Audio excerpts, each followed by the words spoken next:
Yeah, if I don't know protests and enforce the law when criminal acts occur. The LAPD remains focused on its core mission to protect lives, safeguard constitutional rights, and serve every neighborhood in Los Angeles with integrity. Let me open it up now for any questions you might have or any points that we can clarify.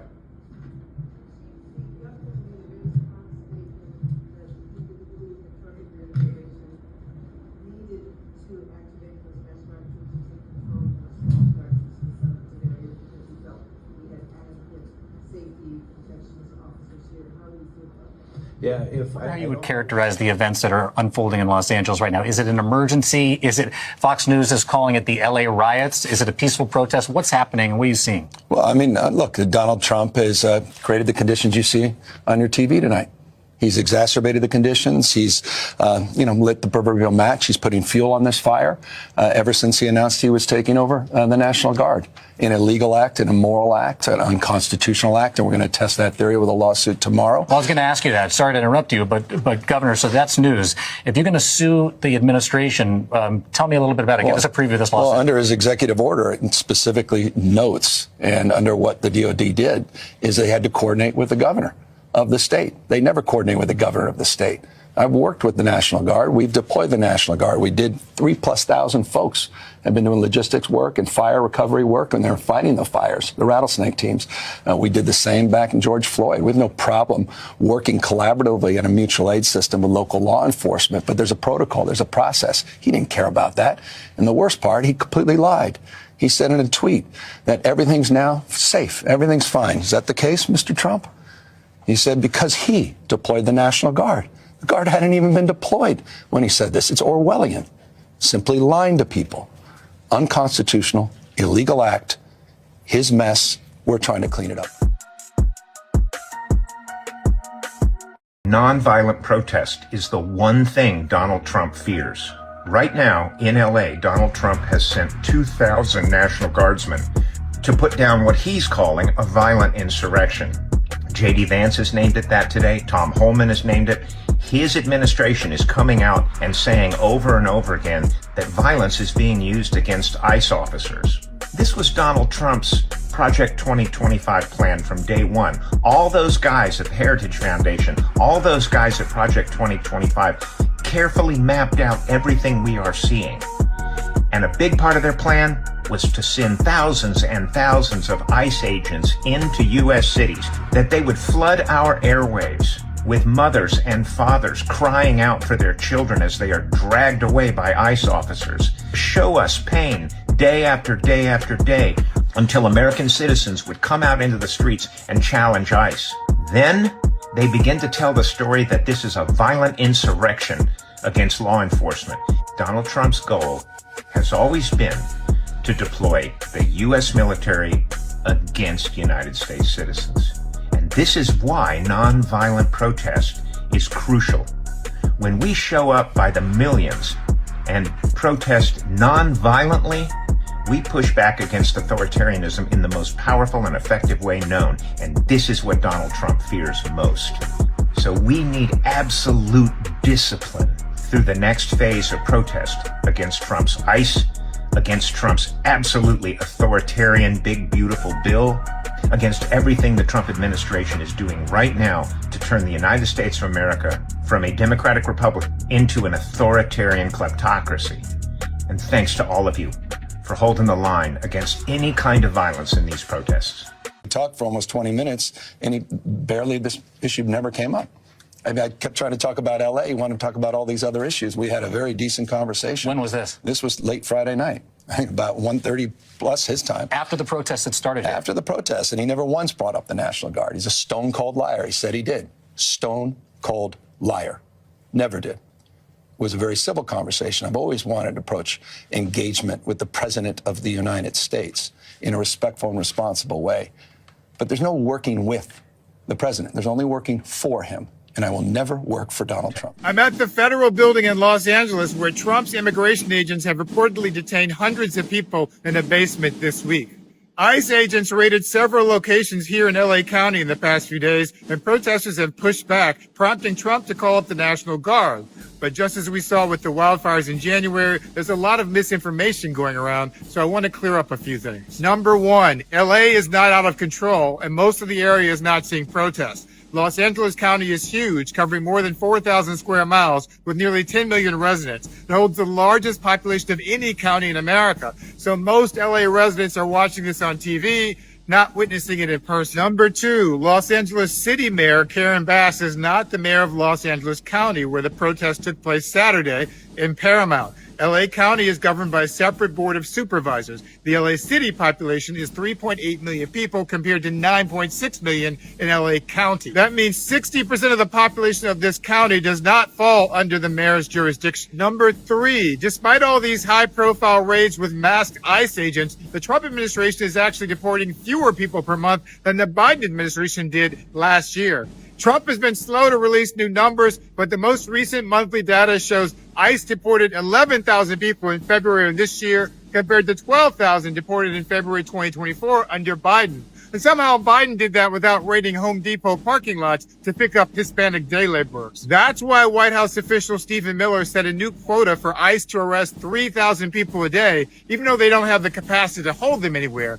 Since they don't have the numbers, they've got to create the drama. And we all know Trump loves drama. Number four, although the convicted criminal in the White House likes to pretend that he's doing all this to keep you safe, most of the people being arrested have no criminal record. Trump officials claim otherwise, but their own statistics disprove their argument. In fact, immigrants, including undocumented immigrants, are actually less likely to commit crimes than U.S.-born citizens. What the Trump administration is doing, though, is taking people who were legally residing in the U.S. under presidential orders for temporary protected status, suddenly revoking their status, and then going to their immigration hearings and arresting them as they walk out the door, according to immigration attorney Alan Orr. And then they're stuffing them into overcrowded facilities with no beds and forcing them to sleep on concrete floors. It's all a part of the great stunt queen's campaign to fool his cult followers with shock and awe, especially now that he was forced to return wrongly deported Maryland resident Kilmar Abrego Garcia from El Salvador. And you, the taxpayer, are paying the bill for this charade. So instead of de-escalating, Trump is now calling out the National Guard to provoke a fight. The same guy who refused to lift a finger to stop a deadly insurrection at the U.S. Capitol on January 6th and then pardon the violent criminals who tried to overthrow the U.S. government. This is America. Quiero regresar donde somos. Sabemos lo que es de nosotros. Sígueme donde vamos. Traemos el mapa en la mano.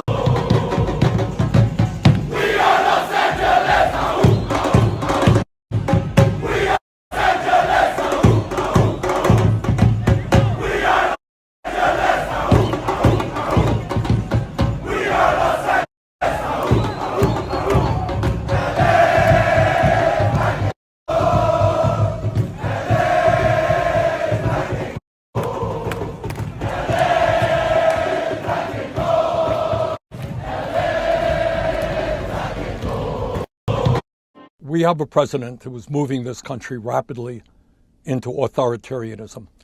He is suing media who criticizes him. He is going after law firms who have clients who were against him.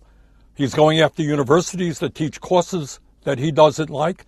He's threatening to impeach judges. Feel tough with your assault rifles and your sticks. You should be standing here with us. You're on the wrong side of history. We know you got a job to do, but you took an oath to the Constitution, not to the fascists in the White House. Think about what you're doing now. Think about what this means. Coming into our community. Peaceful fucking community. People working their jobs.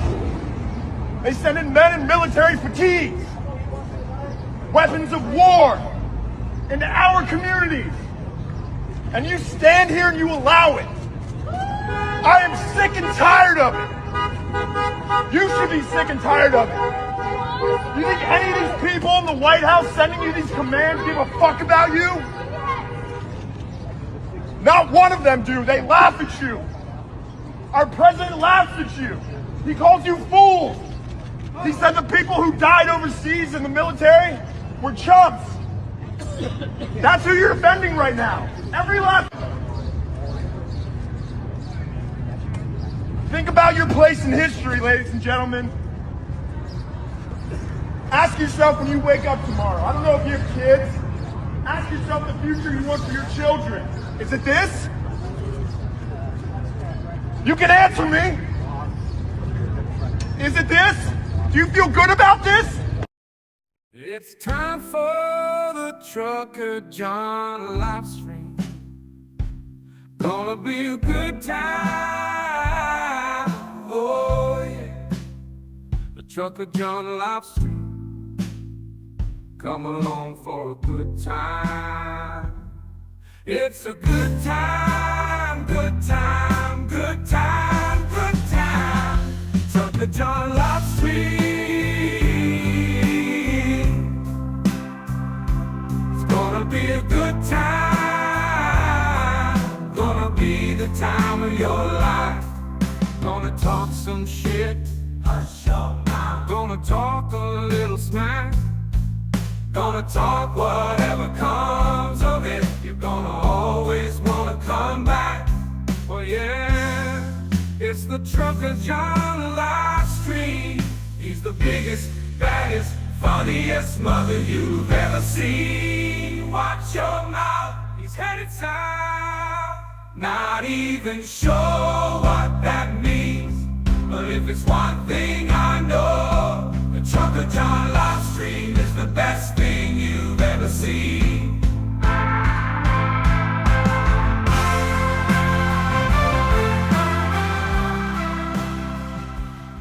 And now, ladies and gentlemen, the moment you've been waiting for. Trucker John.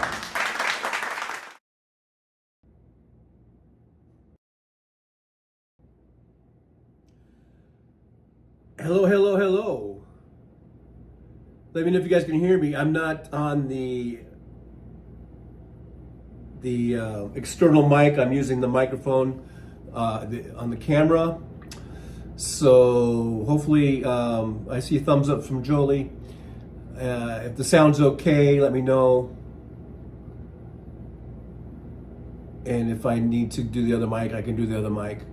I just didn't plug in the other mic because my battery was too low on the phone. I've got the phone plugged into the charger and I can't do both at the same time. So AM says we can hear you. Fancy, yeah, I can hear you. Fine. Damon Daw with some thumbs up. So, okay, thank you guys so much. Okay, so I'm gonna use that. If that's okay, we'll just do it this way. Thanks for being here. It's 11:30 a.m. Pacific time zone. I know I started a little bit late. I was just waiting for Hal to finish his show up, and he was going long, and so now here we are. Now here it is. It's 11:30. Look at this, guys. We're already 102 degrees. I think we have a daytime high of about 106 or something. I know we're in triple digits all the way for the foreseeable future. The next 2 weeks, our daytime highs it's all going to be between 105. I think tomorrow's supposed to be 109. I have a feeling we're not going to have daytime highs lower than 100 from here on out until maybe sometime in September. But who knows? This is still June. Sometimes June fools us with these 100-degree days, and then it might have a little cooling spell down to maybe the 90s. I doubt if we'll get into the 80s for our daytime highs. So this is it. This time to get through these 100-degree days. But hey, thanks for being here. We got Sandy Foltz was first in the chat. Sandy said she's going to the dentist. So I hope that all goes well for you. Jolie's in here. Second one, Michael McAndrews. Life goes on. And life goes on. Thank you, Michael, for being here. Mad Mac, Slava Ukraini. Good to see Mad Mac here. AM's here. Hey, AM. Good. Fancy's here. Hey, Fancy. Good to see you. Chris Doug with some thumbs ups. There's Michael McAndrews again. Let's see. We got the Soulcraft. Soulcraft is here. We got David in Grand Prairie, Texas. This is how me and Trump dance. I guess. I don't know. I'm doing the Trump dance, but that's how I dance. So. in case you're interested. David Dog, Hal Sparks raid. Oh, you guys rated me for Hal Sparks? Well, thank you, Hal Sparks raiders. I was in there. I was watching the Hal Sparks Show. So I think I rated my own show. Quite possibly. Nick Rich, 20 past the hour, so I'm about 12 minutes behind you. Damon Dog, like number 16. We got 23 watching and 28 thumbs ups. So make sure you like, subscribe, and share. Penny to Create is here with another Sparkler raid there. Sparkler Raider.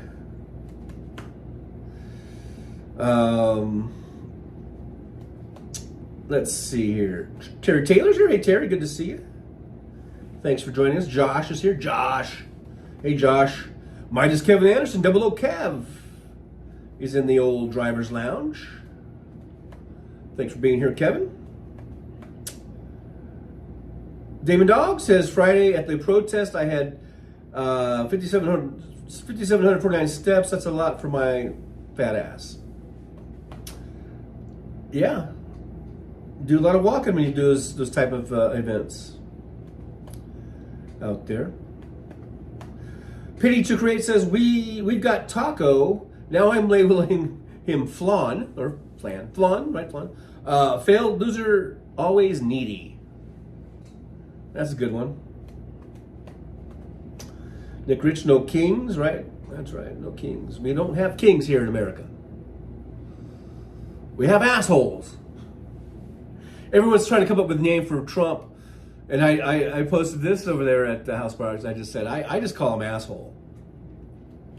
But then again, you know, that covers a lot of people. So I guess it's not specific enough. Specific. Donald Trump. This is Nick Rich. Donald Trump. He's a loser. Loser.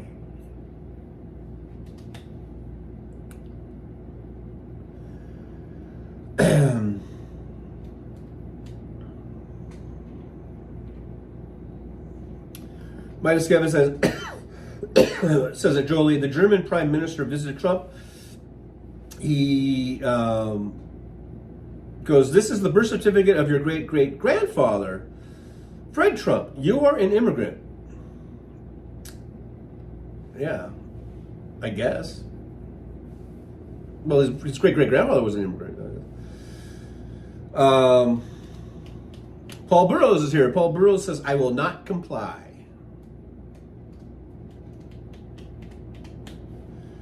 Okay. Nick Rich, 11:30. I'm 5 minutes behind you, Nick. I'm 5 minutes behind you. Mr. Spock's here. Hey, Mr. Spock, live long and prosper. Says, I'm on the notepad and I'm not used to it, so howdy, everyone. Well, alrighty. The notepad? Are you getting ready to write down the Trucker John words of wisdom on your notepad? Damon Dog, coming in stereo. Life is like, no, whatever. What's that car song? Living in stereo. Something like that. So everyone's saying it sounds good. Okay. Robert Perez from down San Diego way. Hello, Robert. Good to see you. Thanks for being here. Robert says, good morning, Trucker John, and hello to all the Democratic voters who cared to vote. Yes. Absolutely. Please vote, people. Please vote. Mr. Spock, wow, that's fine hot, TJ. What's fine hot? Oh, the temperatures. Yeah, you gotta remember, I'm so far behind in the chat that I forget what I was talking about 5 or 10 minutes ago. Yeah, it's gonna be warm today. 105, I think, whatever, and then 109 tomorrow. And just triple divots all the way, at least in the forecast, it goes out for 2 weeks, and it's like 105 to 109 like every day for the daytime high. But you know, it is what it is.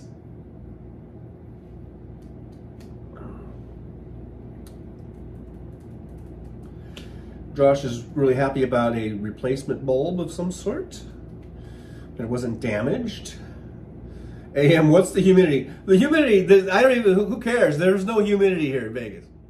It's like 0.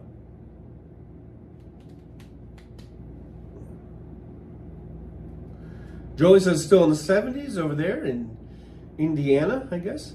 Josh, 82 in Savannah, New York. Robin M. asked, were you anywhere near the Bellagio in the hour? No, I wasn't. I didn't go to work last night. I didn't feel like work. I haven't worked in practically all week. I just have not felt like going to work. It may have been a blessing in disguise. I mean, not that I was going to be there. But yeah, last night, for those of you who don't know, last night there was a shooting, a double homicide right in front of the Bellagio fountains. And it was the suspect, and I think they've got him now. And they're and you could see it. I've watched the clip. You can see him pull a gun out and start shooting. So there's not much doubt that this was the guy who did it. He was a YouTube streamer who I've watched many times. It was Sin City Manny, this guy, and he's the guy. He used to always dress up a lot of times in like kind of like Beetlejuice makeup, and he would do other makeups. He'd like to do makeup, full makeup, and he would do a lot of stuff from Fremont Street. And he would do live streaming, walking the strip. And there was a rival streamer named Finney something. I can't remember his whole name. Finney the Funny or something like that. No, Finney, I forget. It was Finney something. Well, anyhow, his wife. I was watching the video. I wasn't watching it as it happened. I watched it after it happened. But his wife was there in front of the Bellagio fountains, and she was just. They were live streaming, and she was, just having a good time, and she looked very nice and friendly, and was just doing her thing on the live stream. And all of a sudden, in the background, you could see fucking Manny from Sin City Manny. You saw him walk by, and then all of a sudden, he comes back, and in some of the clips, they slow it down and kind of isolate it. You can see him pull out the gun. And then all of a sudden you just hear blam, blam, blam. She was killed. Finney, the guy who was basically shooting their footage for their live stream, he was shot and killed. The thing that's really weird and scary about that is that I've been, of course, I've live streamed from right there where that happened, and I don't think I've ever seen anything from Finney, his live streams, their live streams, but I've watched Manny many times, and so it's just weird. Like, and I never ran into him. I don't think I ever I've run into some of the other streamers on the strip. A few of them, like Norma Jelly and Lydia. I think I've seen a couple others, and it's just weird to think like you kind of rub elbows with these folks, and one of them is fucking homicidal maniac. And how many others are homicidal maniacs? Now, the thing is with these guys, with Finney and Manny, apparently they had been kind of beefing with one another. And Finney was calling out Manny for, I don't know, he was accusing him of like ripping people off or taking advantage of people or something. I don't know. Then he started making fun of his makeup. And then I guess the thing that probably maybe sent Manny over the edge is I think he made fun of his wife, because his wife would be on the live streams a lot, and he made some comment about her appearance or something, and I think that might have been the final straw. And then Manny goes up and kind of stalks them, and then shoots them and murders them. It's bizarre. It's crazy. Now, I wasn't out there when it happened. I was here, about a mile and a half away, probably, as the crow flies. And if I had been out driving, I would have been on the street. I wouldn't have, driving. I wouldn't have been, in front of the Bellagio. But still, it's just kind of eerie. It's kind of scary. It's kind of, and the scary part is, it makes me really kind of weary. Is it weary, wary, or leery? I don't know. All those terms of what I say now, because some motherfucker might get a little butthurt because I might criticize somebody, or I might say something they don't like, and then they might come after me with a fucking gun. You know, that's what makes it kind of, that's what's really kind of scary about it, is these butthurt, thin-skinned assholes that think that they can, you know, solve everything with a gun. And now this asshole, this Manny motherfucker, he's going to be in prison for a long, long time. I have no doubt he did it. He's going to be in prison for a long, long time, defending the honor of his wife or whatever. But now he's not going to be able to support his family. He's not going to be there for his family. He's going to be in fucking prison, you stupid motherfucker. So this is so stupid, and it's sad. It's so sad. I watched the videos of the lady getting shot. You don't actually see her get shot, but you hear the gunshots. You see the camera, because I think she was holding the camera at one point, or maybe that was Finney holding the camera. But you just see the camera just falls to the ground, and then you hear a baby crying, because this was on the Las Vegas Strip, right in front of the Bellagio fountains. You know, where everyone goes to watch the fountains, and this was this was a Sunday night. But still, lots of people there, lots of families and kids, and you can hear the baby crying, and that kind of gave me chills. And it's just, and just think of plenty of bystanders that could have been shot also, you know. So it's a horrible, horrible thing, and it's scary, and it's really kind of creepy, you know. It's really creepy. So that's what happened last night on the Strip. You know, that's all I know so far. I think they have him in custody, because I think he got away, and they were looking for him, and they were staking out his house, and I think he got away for a while, but I'm pretty sure they have him in custody now, but I'm not 100% sure. So anyhow, yeah, that thing on the, but I wasn't there. I was anywhere near. Well, I guess I'm a mile and a half. I live probably a mile and a half or so, probably less than, I would say less than 2 miles from there. You know, I can walk out to the corner here on Flamingo and probably see the tippy top of the Bellagio Hotel. Anyhow, that's what happened. It's just kind of shocking. Like when like I said, I wasn't watching it live when it happened, but I was on YouTube and scrolling around, and then I saw some other streamers come on, and they went live and they were talking about it, like right after it had happened. I was watching a live news feed from one of the local news stations, and they weren't really saying much, you know, as the information was coming out. They were a little vague. As the night went on, more and more information came out.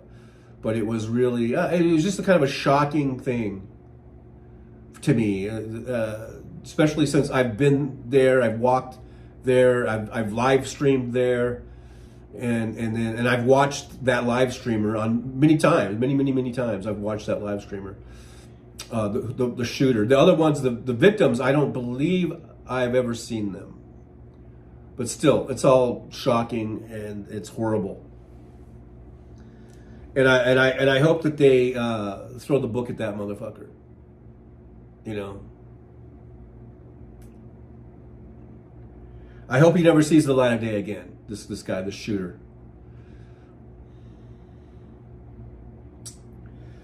Anyhow, Steve's here. Paul Burrows, I will be a renegade.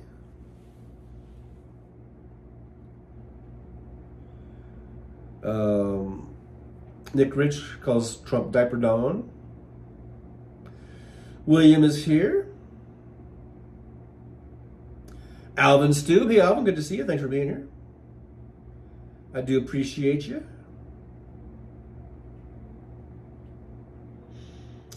Just checking out the chat here, seeing who's here. Non-useful's here. It's 78 degrees Fahrenheit, where non-useful is at. I always forget where y'all are at. I know Fancy's in the LA area.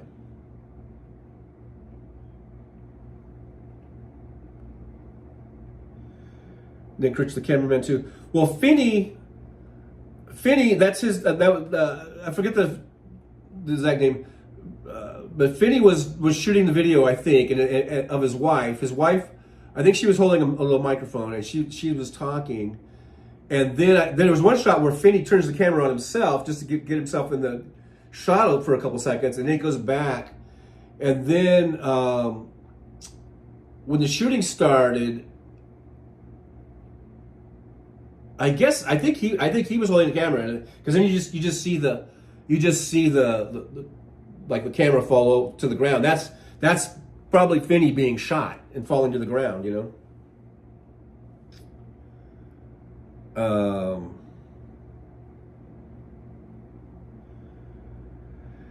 This is Josh, that's freaking premeditated. Absolutely, it's premeditated. I believe, you know, because he was carrying a gun on the strip, and you could see there's a couple shots where you see you know, the wife, I don't know her name, but she's passed away now, she's gone, where she was doing her live stream, and she was being very, you know, when you're doing a live stream, you know, you want to be entertaining, and you want to be, she was being upbeat and positive, and she was saying some really nice things about the whatever, I don't forget now, but in the background you could see there's a couple shots where you see Manny, the shooter, kind of walk back and forth, and then the final one you see him come in, and then you see, like, it's like one person, just a bystander walks by, and it kind of blocks the shot, and they kind of slow it down and freeze frame it, and when the bystander was walking this direction, Manny was walking this direction, and there's a moment where Manny is kind of blocked from the shot, but you see the gun sticking out, you know, and then it just all happens from there. Then you just hear blam, blam, blam, blam.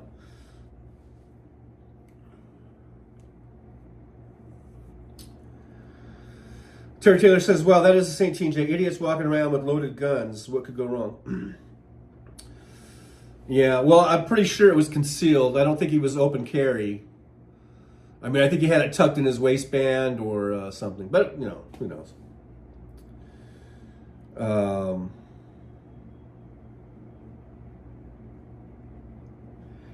Yeah, it's sad, Josh. I mean, it's so sad and so unnecessary.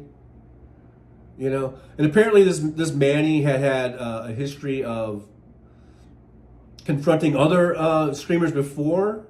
I guess there was another streamer down on Fremont Street that he got into it with him and actually punched the guy in the face. So, and when I was listening to some of the other streamers last night who were live streaming, and they were saying that Manny was pissed off because he blamed Finney for for Manny, the shooter, his viewership going down. It's ridiculous. It's so fucking ridiculous, man. Oh my God, you're gonna kill somebody because you think that they made your viewership go down. I mean, that's just how fucking moronic do you gotta be? And that's why, and I always thought the guy was kind of a moron a little bit, like, because I used to watch him a lot, or not a lot, but quite, whatever, you know, somewhat frequently. And then after a while, I just kind of stopped watching him because I kind of didn't like his style. I mean, you know, some of his stuff got to be really boring. And I don't know, I kind of stopped watching him, but I used to watch him quite a bit.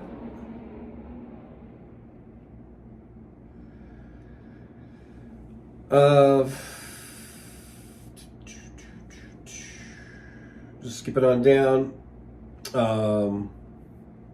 James here, what the hell did I miss? Well, you're gonna have to back it up. I'm not gonna. We were talking about last night a shooting in front of the Bellagio, right on the Strip, by a YouTube live streamer who shot and murdered 2 other live streamers. Josh says, I've only seen TJ kill a bag of tacos on live stream. Yeah, absolutely. That's what I'll do. That's more my style. Dr. Don's here, Yucatan, Mexico. Hey, Dr. Don, good to see you. You're from Yucatan, Mexico? I bet you that's a lovely place. I was just watching, another thing I was watching last night, before the horrible news about what happened at Bellagio, I was watching these dental, what do they call them, dental vacations or dental trips to Mexico. Because I do need some dental work. And so I was watching some of those last night. And I would very much like to do that. Because you can get some dental work, a lot of dental work done for like a third of the cost that it would be up here. Damon Dog, the big dog, says it's 86 degrees in Charlotte, North Carolina. Roxanne Epstein's here. Hey, Roxanne, good to see you. Good to see you.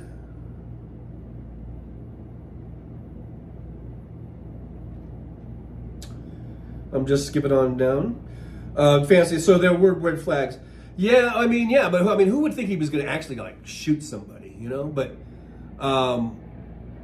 yeah, they've been beefing, and he had gone, like I said, he punched some other dude in the face, another live streamer. I never saw that, but you know, that's what I heard. You know, I don't know.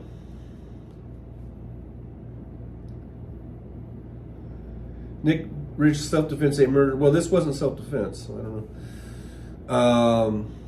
This was not self-defense. This had nothing to do with self-defense. He took out the gun and just started shooting, and they did nothing. They were just doing their live stream show. David, new show titled Trucker John Tales from the Strip.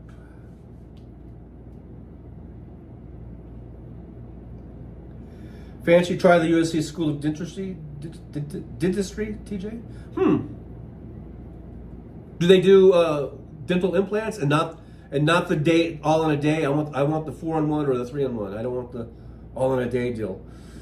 Mr. Spock, I had to sneak treats to other people. Oh, I'm mid-thread. I don't know what that's about.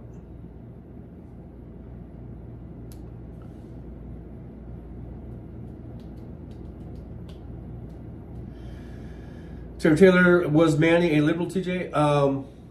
Probably not. I don't know. I have no idea, to tell the truth. I have a feeling he was like apolitical, and if he did vote, I wouldn't be surprised if he voted for Trump. But who knows? I probably shouldn't even say that, because I really have no idea what his politics were. You know, I have no idea.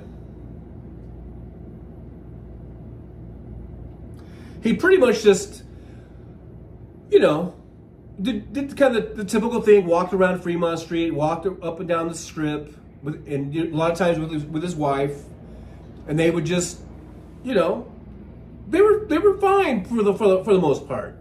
And he used to like to dress up in makeup a lot of times. Sometimes he didn't. Sometimes it was just, you know, without makeup. But then it seemed like more and more he started doing this full makeup of like Beetlejuice. And I think he did like the mask maybe. You know, because he would do green. I think I remember like the green face. And sometimes he would do other things, but it was mainly the Beetlejuice, because he would have the suit and everything, the full suit. Like the Beetlejuice, like the striped suit. And he would walk up and down the Strip, and he would walk up and down Fremont Street, and, you know, just do the thing that streamers do. You just point the camera, and you talk about the casinos, you talk about the crowd, you show the crowds, you show what's going on. Sometimes they would do it they would get in their car. Sometimes they would keep live streaming, like if they were going to drive from Fremont Street back to the Strip, then they would do segments in the car as they were driving.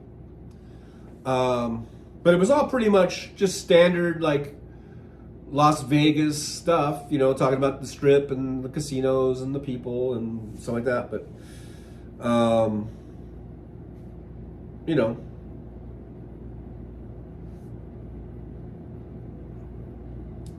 but apparently,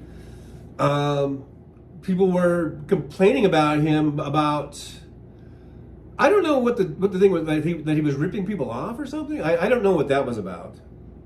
I really don't know what that was about.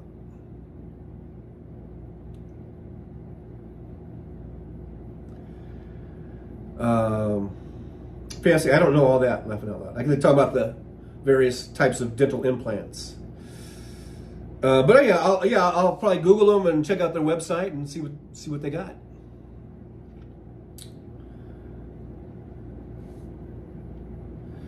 Josh says, the last time I went to the dentist, they refused to work on me because my blood pressure was too high because I was really anxious about it, and then giving me crap just raised my blood pressure more. Yeah, that doesn't seem very constructive, of them, Don Usual says, Trump is wanting the National Guard to go door to door for entire LA metropolitan area to root out criminals and illegal immigrants. He's insane. This is the police state of Donald Trump. And it is very reminiscent of his first term. We're just seeing a repeat of it. But one of the main differences is this is LA. This is the number 2 media market in the country. Portland is not. Seattle is not. Minnesota, Minneapolis is not. Those are lower. So this is number 2.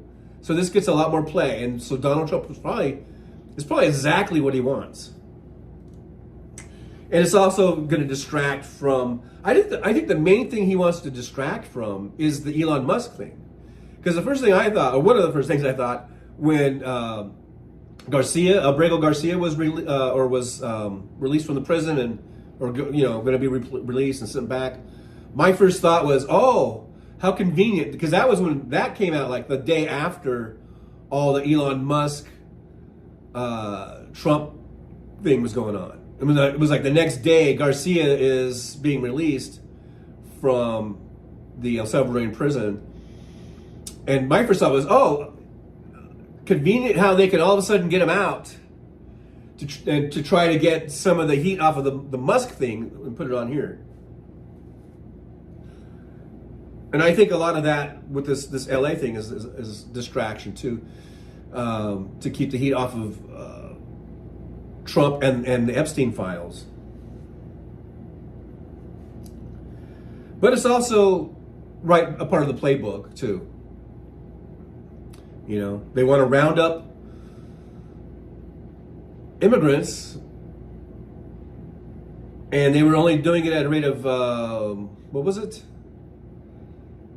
300 a day, and Stephen Miller wants 3,000 a day, God damn it. It's disgusting, though, what they're doing. And it's not right. This is a militarization of our law enforcement. This is turning our streets into these war zones, and turning our state, our cities into a police state, and it's pretty horrible,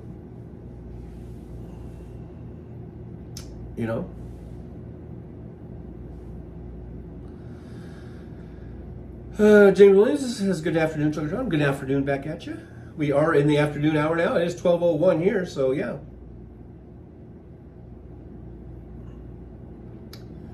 Nick Rich says, if we don't find a topic that distracts John for at least 10 minutes, then the show won't be the same. Non-useful with a gift from membership. Thank you, non-useful. Yippee to non-useful. Sending out a gift from membership. And Billy Kid 73. I haven't seen Billy Kid 73 in a while, so maybe that'll bring Billy Kid back. So thanks, non-useful. I appreciate you.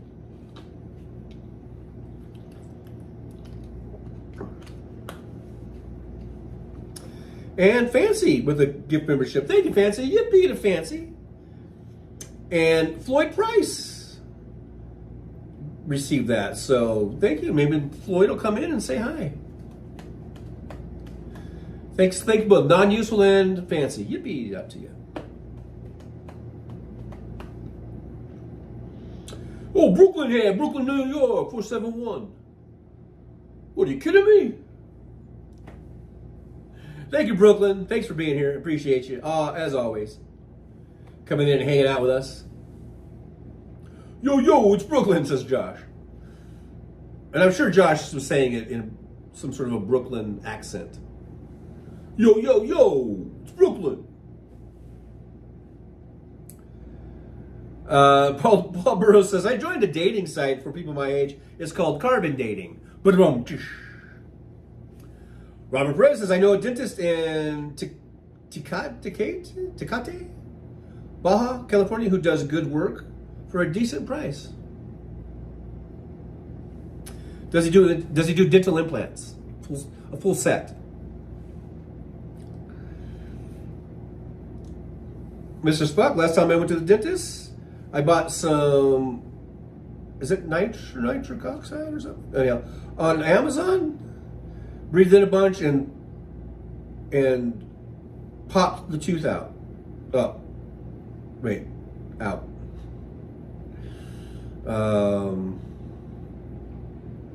So why did you do that at the dentist? Did you do that at home? I don't get it. Damon Dog, it was all planned. Holman was already in LA before the raid started. Yeah, this Holman guy, can you just see him in a Nazi uniform? A World War II Nazi uniform? I mean, him and Stephen Miller both. I could just totally see them in Nazi fucking uniforms.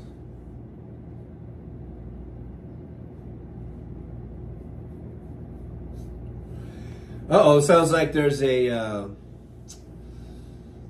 things aren't going so well between Musk and Stephen Miller. Fancy says Musk made fun of Stephen Miller last night in a tweet about his wife, then he deleted it. Now, I heard somebody tweet, I didn't know it was Trump, but somebody said something like about Musk is fucking your wife to Stephen Miller. I don't know if that was Trump or not, but I just remember I heard something about that. Somebody posted that.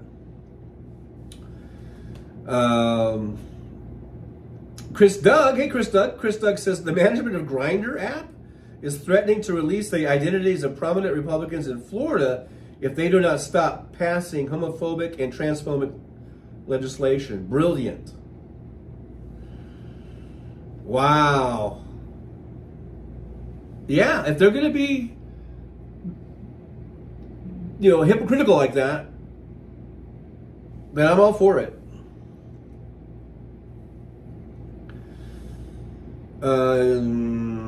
Nick Rich says 12 noon. I'm 5 minutes behind you. Billy Kid 73. Hey, good to see you. Hey, Billy Kid. Thanks for coming in here and trying out your shiny new membership that was gifted to you, I believe, from Non-Useful.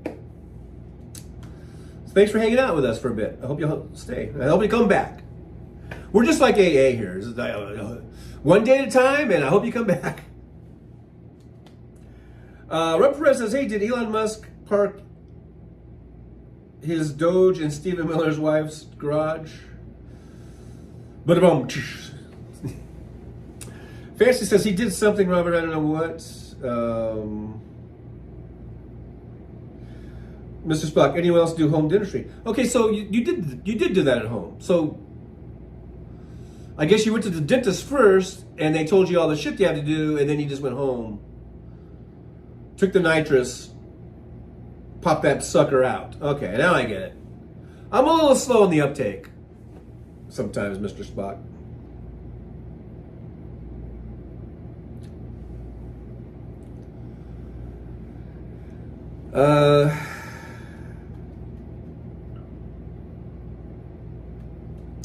Robin M says, once again, ruining everybody's fun, ruining the capitalist ventures' hopes for the Olympics.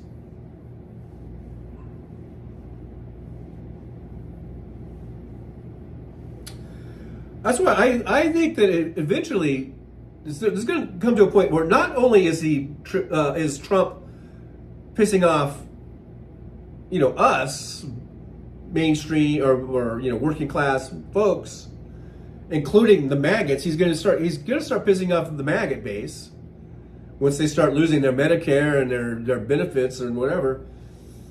But he's also going to start pissing off the capitalists and the big corporations. They've got shit to do. They've got, events to market and to capitalize on because they're capitalists. And I'm not saying there's anything wrong with that. So when you start pissing off not just, of certain people over here, but you're also pissing off people over here and people over here and everyone around you. You might not be long for this world. You know what I mean? Rubber press, $1,300 per tooth. For implant, that's not much cheaper than it is here, I think. Well, maybe it is. I don't know. Yeah, it probably is a lot cheaper than it is here.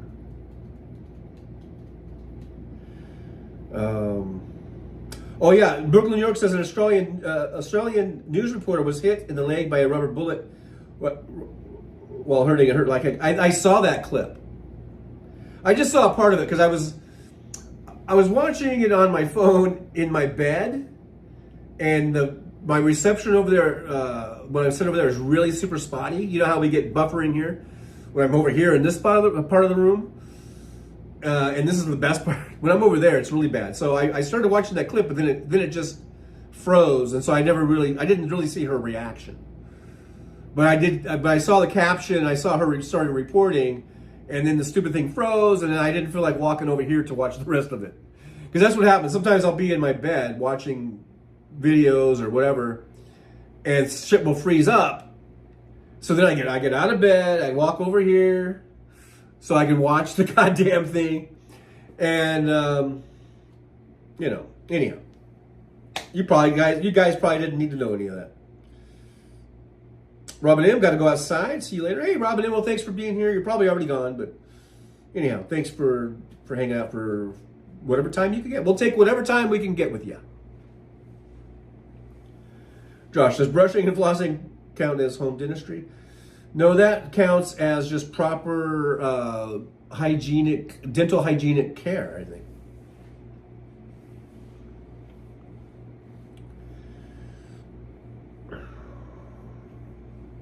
Oh, Fancy says he has a video of it on Blue Sky. He aimed at her. He aimed for her. That's it's one thing where they're just kind of shooting off rounds and, indiscriminately, but yeah, if he actually took aim at her, that's pretty sick. And why would you go after the fucking media? Robert Press, $1,300 per implant. Well, see, that's good if you only need one or two, but I need like a whole mouth. So I've got to do the 3-on-1s or the 4-on-1s. Terry Taylor says just paid $4K at the dentist, great price, but man, that hurt. I'm going to get implants too, TJ. I doubt my insurance will cover it. Yeah, usually insurance doesn't cover that. And I've looked at it for here in America. It's like, I don't know, like 30 grand or more. I think you can go to Mexico and get it for under 10 grand, like in the thousands, I think. And from what I've been seeing on these videos, they say that they do really good work. They're good dentists. They're good dental surgeons or whatever. So, anyhow, one thing at a time. I'm still trying to get my fucking apartment. So, one thing at a time. Mr. Spock, I'm going to make my own dentures. It's called a blender. Ba-boom. The Soulcraft says the best thing I ever bought was a water pick. Way better than flossing for me. Oh, yeah. The water picks. Those are good. Don Miller's wife wants a Elon anchor baby. Oh, is she not a citizen? Wouldn't she already be a citizen if she was married to a citizen? Or no, I guess that's not how it works. I don't know. Because I don't know. I'm going to plead ignorance on this one.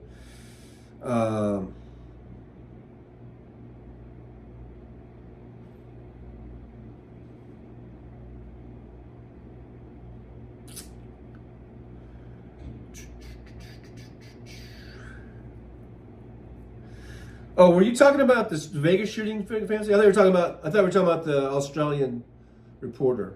Anyhow, I got confused. That's what happens when I'm, behind in the chat, and I don't know. But anyhow, in any case, both of those not good. Hey, Barbara Nicholas is here. Hey, Barbara, good to see you. Says I had my bottom teeth replaced with implant. Cost me $15,000. I paid for that I paid that for my house in the 70s. Yeah, I remember in the 70s my parents buying some houses for that price. Yeah, that's right. So if you're doing a whole set, that's why I'm saying it's about 30 grand.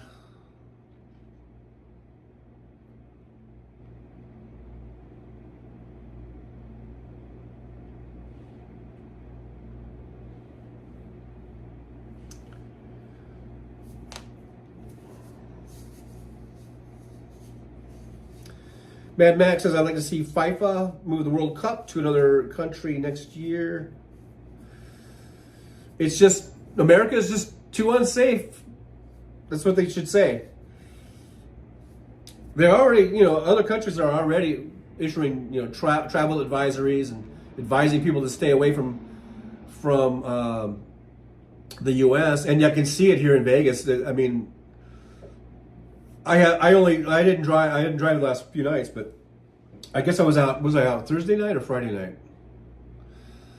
And it was dead. It was kind of dead. Like I said, even though I still stayed busy and I still did just as many trips as I always do, and I made as much money as I always do, but you could just see the traffic was light, the people on the streets was light. And I'm hearing reports of, they Las Vegas, they issue these monthly there's statistics on their revenue and on their occupancy and all that stuff, and those are all down. They're all down.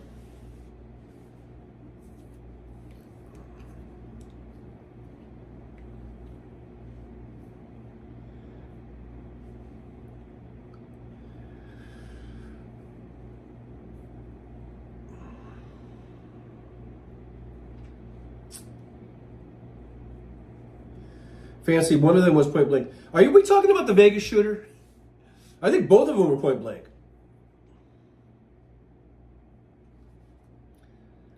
If we're talking about the Australian, I don't know. The reporter, I don't know.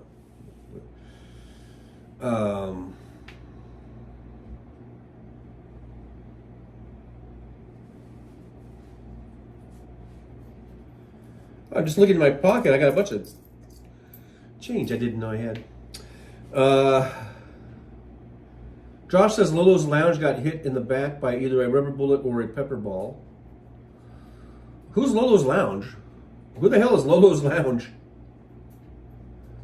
Are they at the LA riots? Or I shouldn't call them riots. LA protests. I see. I fell into the trap there. Taylor, I only need 2 or 3 implants. Sandy Folds, hey, Sandy's good. Says Trucker John, I'm home from the dentist, and we've been talking about dentists. So what a coincidence. I hope everything went well with you, Sandy, at the dentist office. Stephanie 2 says I'm going to UCSF oral surgery to get my teeth pulled and dentures. I don't want dentures. For me, it's either implants or nothing. I don't want dentures. Floyd Price is here. Thank you for the gift of membership. Floyd Price, you're very welcome, and you have, I think, Fancy to thank for that one. So thanks for Fancy for doing that, and thanks Floyd Price for coming on in and hanging on out with us. Michael McAndrews, I have 1 real tooth left. Hey, well, it's better than none, I guess. Well, that's your lucky tooth, says Fancy. Michael McAndrews, I have all my teeth, but they were implanted. Hey, that's fine. I think implants are great. I've seen some folks with some great looking implants, if you know what I mean.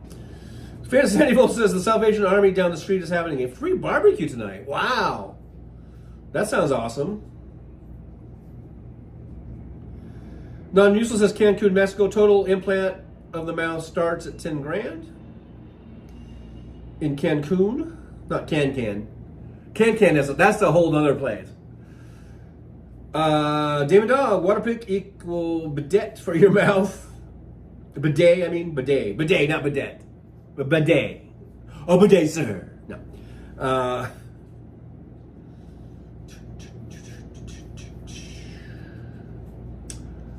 Barbara Nicholas says, I found out a pain med I was taking caused this problem. Had to melt it in my mouth. May have a lawsuit against them, I hope. Wow.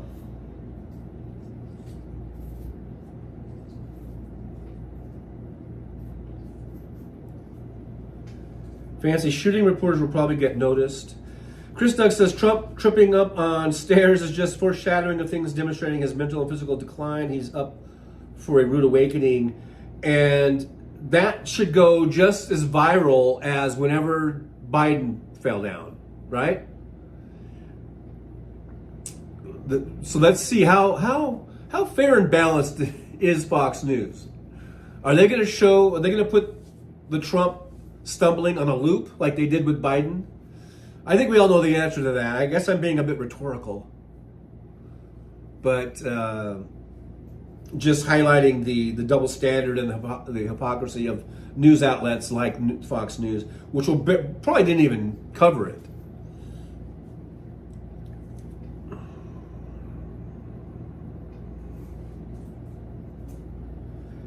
AM says the 2028 Summer Olympics is scheduled to be in Los Angeles. I guess it won't happen now. I don't know. I haven't heard anything one way or the other on that. I mean, 2028 is still 3 years away. So,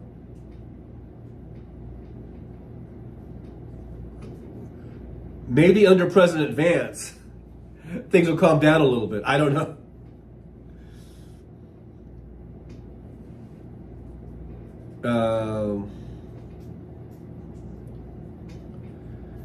Floyd Price is waving. Mr. Spock, India is also cheap for surgical tourism. Well, the thing I like about Mexico is I could just drive down there from here. Not Cancun, but there is another one I was watching videos. It's right across the border from Yuma, Arizona. I forget the name of it. It's like something El Gongo. I don't know. I can't remember the name of it. And I could just drive from there. That's what I like about it. As opposed to going to Thailand, because I've looked at Thailand. I've heard. I don't know about India. I think I heard about I think Turkey or Croatia was another one that was supposed to be really good, and very cheap. So there's places around the world, but the thing about Mexico is, like I said, I could just drive there. I don't have to get in a plane and fly, 20 fucking hours, you know what I mean? And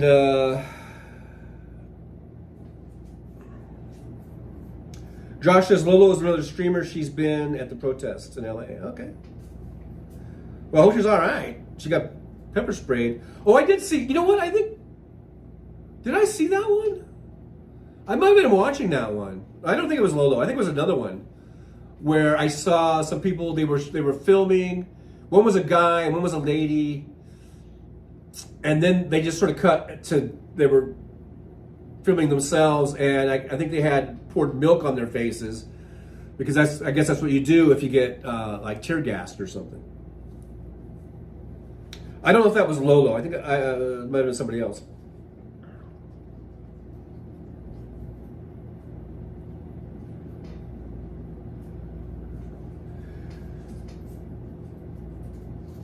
David Dog, the toothbrush was invented in West Virginia. If it had been invented anywhere else, it would have been called teeth brush. I think I've heard that joke before. Josh, TJ, she's about your age and single. All right, Lolo. Single and ready to mingle.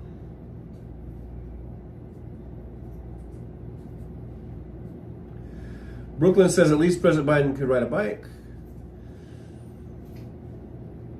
Yeah, I don't think Trump can do anything physical. He can swing a golf club. But that's about it.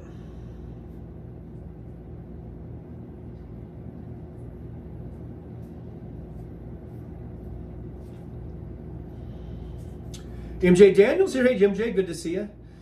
MJ says, we all know that Fox is nothing but DJT's bidet, and certainly is his source for most of his administration,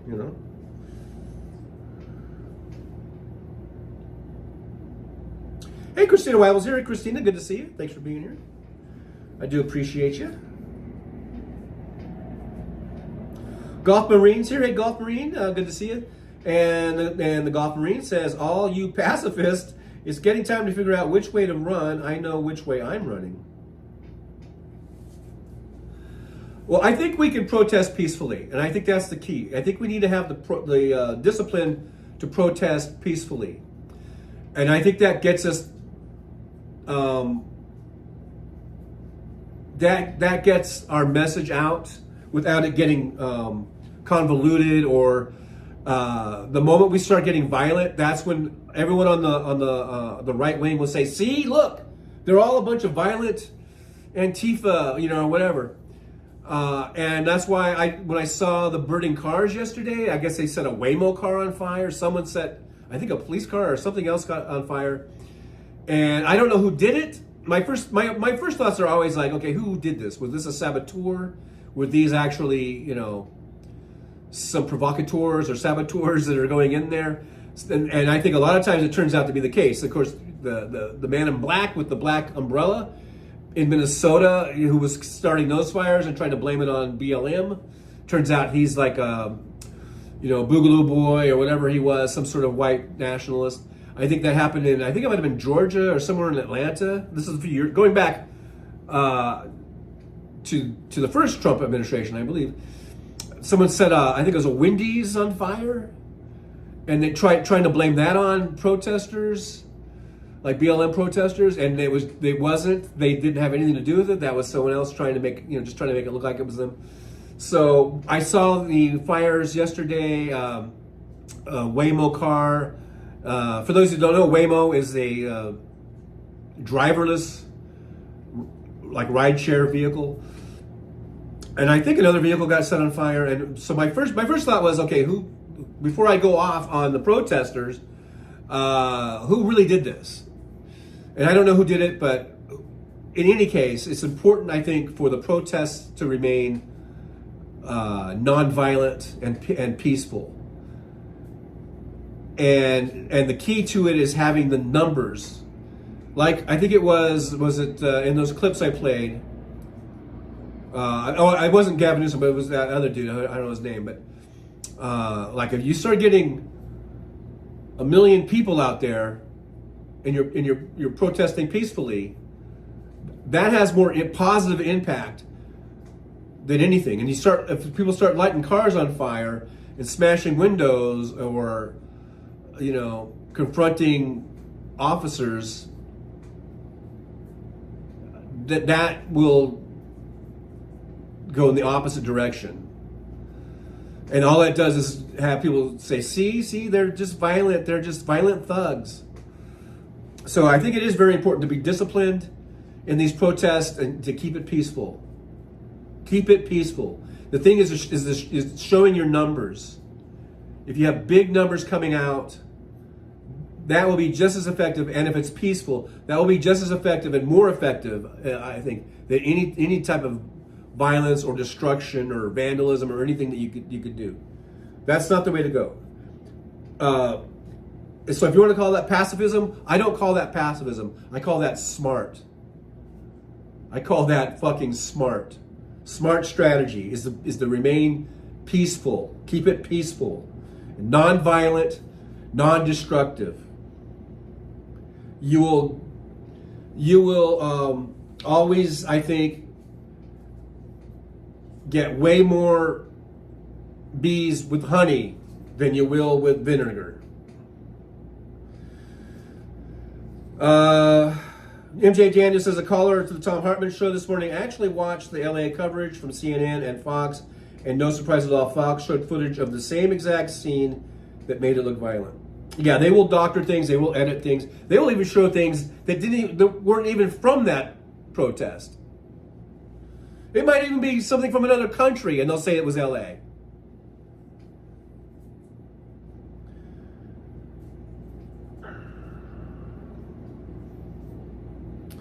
Fancy, I wouldn't be too anxious to go to Mexico right now. Why? What's going on in Mexico? I don't know.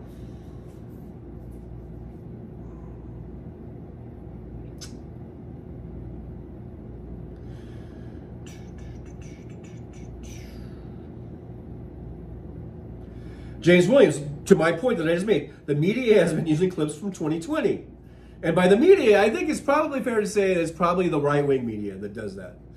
David Dog, the big dog, says phone news slipped in footage from 2020 of cop cars being burning to make it look worse. MJ Daniel went to Cabo in the 90s, had a great time, had scallops and a wabarita at Cabo Wabo. That sounds nice.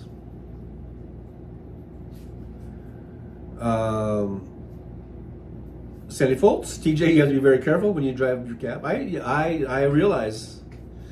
Robert Nicholas says, Stephanie, I was on, we're talking about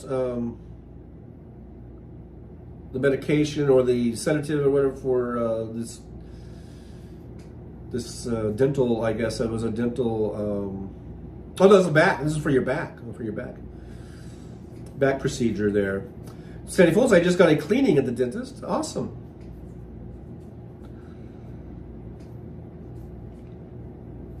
Non-useful Trump has never driven his own car. He's a loser. No.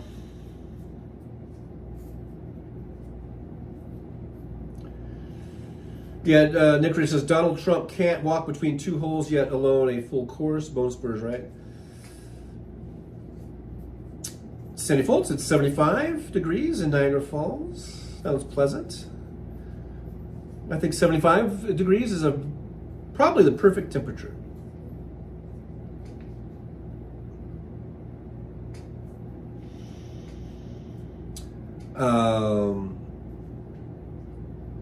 Sandy Foltz says there's a lot of shootings out this way. That's not good. Damon Dog says Texas Paul had a great show yesterday telling people to be peaceful, don't throw rocks, etc. Nick Rich, the cops burned their own car. Floyd Price, the kids are here, gotta go. Thanks for membership and everybody. Oh, thanks for being here, Floyd. I hope you come back. Just like AA, we work it one day at a time, and we hope you come back.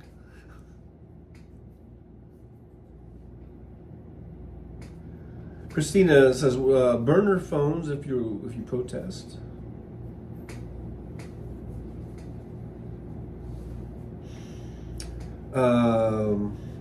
MJ Daniel says 91 yesterday and around 90 up there in Olympia. That seems pretty hot for Olympia.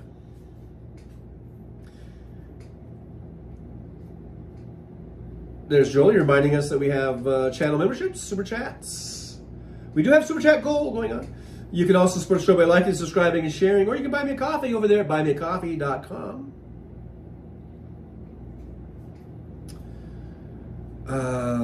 Guff from Reed, I can see some impromptu training sessions ahead of me. I still got it. Foot in top shape post surgery. Oh, that's good that your foot's in good shape.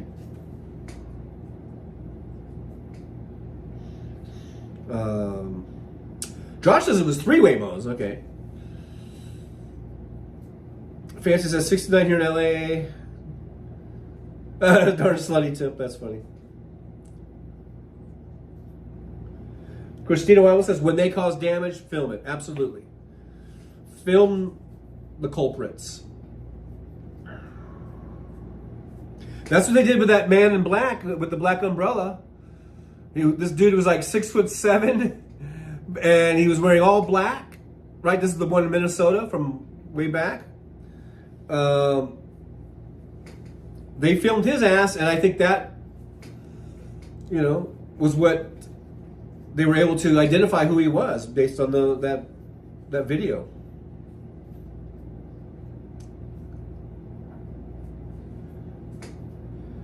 David McPeak is here. Yeah, says when that starts happening, look for right-wing nut jobs to be inciting the violence. Absolutely. Did I miss Pamela coming in? There's Pamela. Pamela says, I heard a good joke on Ojeda last night. Someone threw a beer at FDJT. It was a draft beer, so he was able to dodge it. But That's a good one.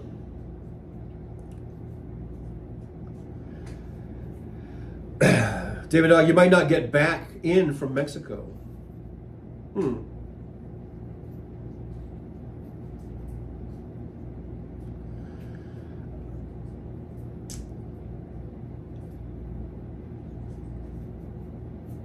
I don't know. I haven't heard anything about that. I remember hearing briefly, I guess it was yesterday, about Canada not being able to get back in from Canada. I guess the same would pertain to Mexico. But have we actually got any actual instances? Like if you have a passport, you're a U.S. citizen and you have your passport, I don't know why you couldn't get back in. And I know it's because the Trump administration is corrupt, and you know they're fuck ups. They're a bunch of fuck ups. But have we actually had? Is it actually happening? Are people actually, like, are U.S. citizens actually going to Mexico and not getting back in, not being turned away from, or whatever, or not allowed back in the country, and they have their legal U.S. citizens, and they have their fucking passport with them? I'd like to know if anything's been documented on that.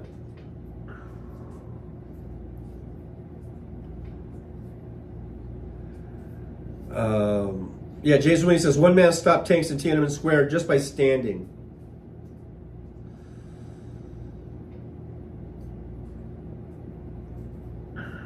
Brooklyn says, is anything happening with the travel ban? I haven't heard yet. I know that he issued a travel ban. I heard Hal Sparks talk about it a little bit today, and saying that they kind of learned their lessons from the first go around, and so I guess they've worded it all. You know, they crossed their T's, dotted their I's, and so it's something that will stand up. Christina Weidel says, I watched Ojeda last night, and he said exactly that, James. AJ Daniel, most of the world is pissed at America, and who can blame them?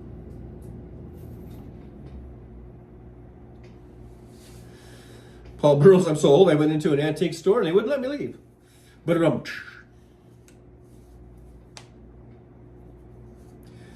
Fancy, I never ate a lobster. They look scary. I only eat the lobster tail, so you don't see the whole thing. I usually just get the tail. And really, I like lobster tail, and I really love dipping it in the butter. So I don't know which I like better. Do I actually like the lobster better, or do I like the buttery, melted buttery thing that you dip it in? I guess it's both. Nick Chris, 12:30 p.m. in Vegas, so I'm still 5 minutes behind. That's not too bad. Fancy says, hi, John. I don't know if you're talking about me or John Glad. Okay, you're right above you, John Glad. Yeah, hi, John. Good to see you. Thanks for being here. Rainer Noliweka? Rainer, or is it Rainier? I don't know. Rainier Noliweka says, we in Russia have a lot of fun with Melania's nude pictures. I am in Germany for a bit. Wow. So you are a Russian. What do you think about the whole Russia-Ukraine war? Are you for it? Are you against it? I'd like to know. What do you think about that? Gotham Marine says, first thing that popped into my head when I saw the guy back skipping in front of the ICE SUV was Tiananmen Square.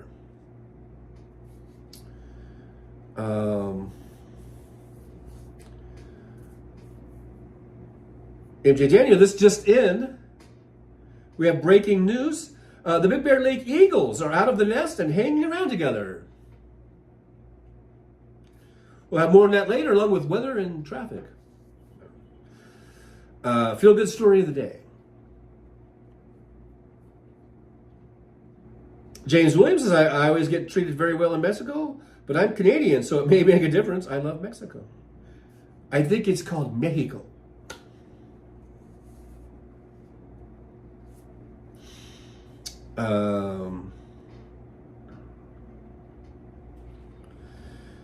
Josh says that, Sandy, I think it's ironic how the smaller cities in New York are statistically more dangerous than New York City, but everyone in the media acts like it's the other way around.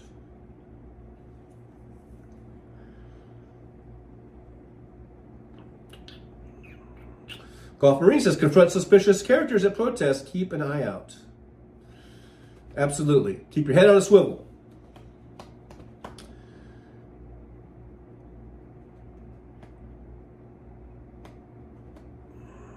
James Williams, they did the same stuff in Seattle, sending in troublemakers. Yeah.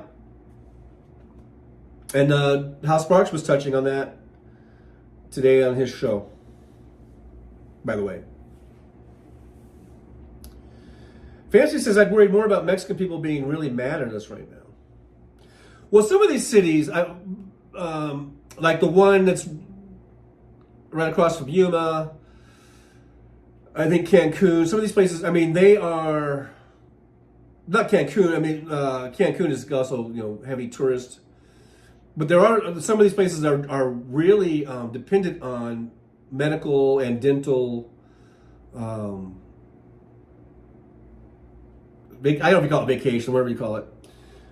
And I think that they, as much as they might be mad at America right now, U.S., America, they still know that that's really the only reason that their towns exist. Or, they need those dollars and to come in, or else the town will shrivel up and die. So, there's that. Terry Taylor says, I remember that, TJ. I watched the video of the white supremacist. There was a kid yelling at him the whole time. He was vandalizing and told him to get the fuck out. Oh, yeah. I was so proud of that kid. Brave. Yes, that was the man in black guy with the black umbrella. Yeah. James Williams, only the brown ones. Trucker John.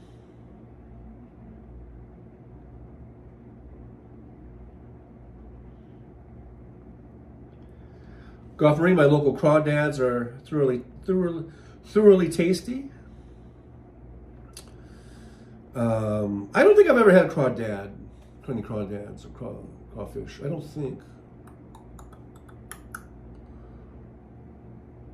Paul Sharkey Mannion's here from across the pond. Hey, Paul Sharkey Mannion, good to see you. Paul says, hello, TJ and truckers. How pathetic that Trump says the people insurrectionists, that the people are... They're trying to say, see, look, these guys are insurrectionists. Not our guys, the ones that broke in the Capitol and shit on the walls and were threatening to hang Mike Pence and Nancy Pelosi. No, they're not the insurrectionists. It's these fucking LA liberals. Or whatever. It's all projection. Just more projection. By Trump. Brooklyn says, I feel sorry for killing a lobster. Well, since I'm not a vegetarian, I would be sorry about almost everything I eat. You know what I mean? Beef and pork and fowl, whatever. I mean, so it's either got to be, for me anyhow, it's either got to be all or nothing. I got either I'm going to feel sorry for the animals and I'm not going to eat any animals at all, period, whatsoever. Or I'm just going to say, well, thank you very much for giving your life to me for my sustenance. Thank you very much, animal kingdom. I don't know. You know what I mean?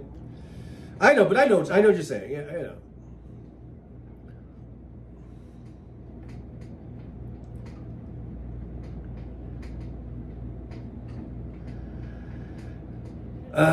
Golf Marine, I've been reviewing the Rodney Dangerfield bits on YouTube, recommended for supplemental ab workout. I guess because you're laughing so much and it makes your abs do something.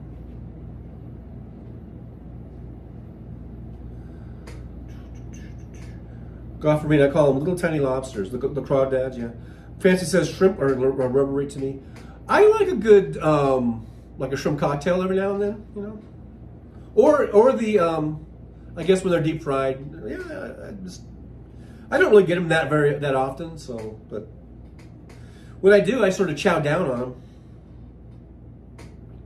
Robert Perez says, Johnny, if you ever need a tour guide for Mexico, let me know. I'm retired and bored. All right, I will let you know.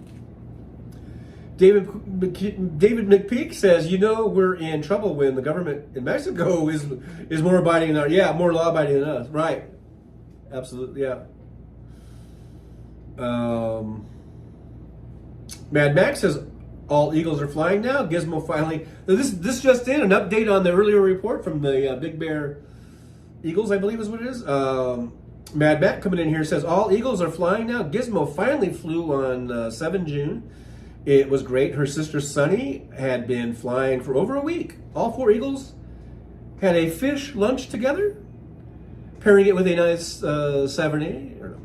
I love the fob eagles. Friends of Big Bear Valley, I think it is. What is it? Is that what it is? I think that's what it is.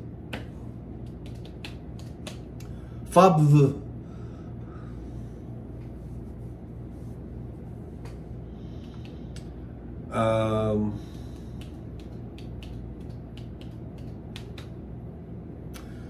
Josh says, Fancy, you should try to find a Cajun-style restaurant and try the mud bugs.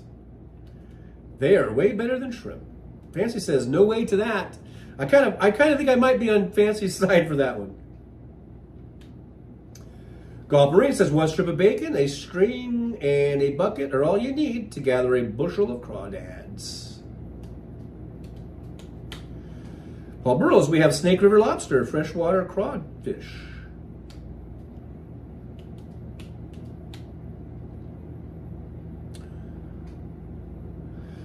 Nick Rich says, shuck me, suck me, eat me raw, signs all over New Orleans.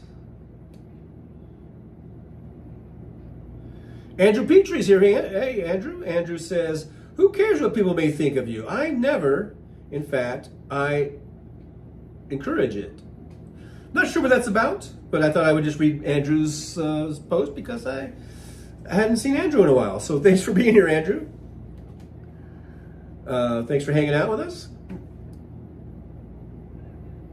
John Glad, Jambalaya. This is kind of like a stew. Are there crawdads? Is it crawdads that are in there or whatever?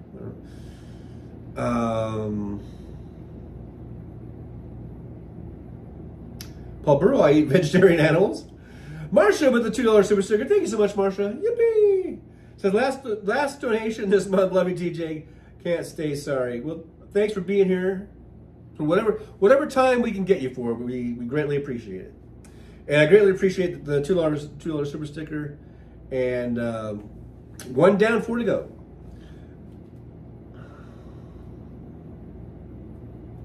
Mr. Spock, at one resort years ago I went to, there was this huge fish, 6 feet, cooked at the buffet place. It was good fish. I wondered how the F they cooked it. It was 6 foot long. Wow. That's like cooking a fish that's like as tall as I am. I don't know how they cooked it.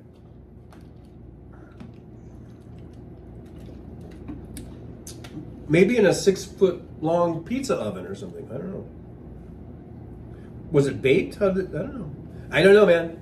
I mean, if they served it like at all one piece.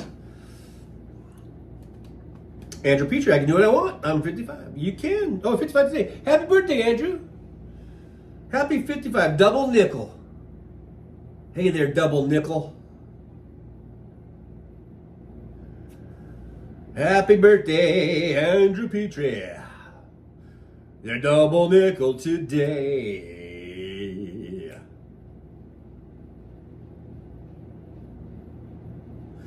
Non-useful says, Mexico offers American citizens surgical stay vacations in Mexico City, Cancun, Puerto Vallarta, Mazatlan, Tijuana, and Guadalajara. And none of those are the city of the videos I was watching last night. Whatever the city is right across from Yuma, Arizona. something like Algonquador Algonquadon. I can't remember. I can't say it. I can't remember. Member for 2 months. I don't know who it is. It just says message retracted. But someone's a member for 2 months. Thank you very much, whoever you are.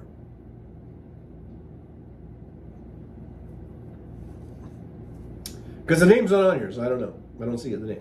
But thank you so much. I do appreciate you.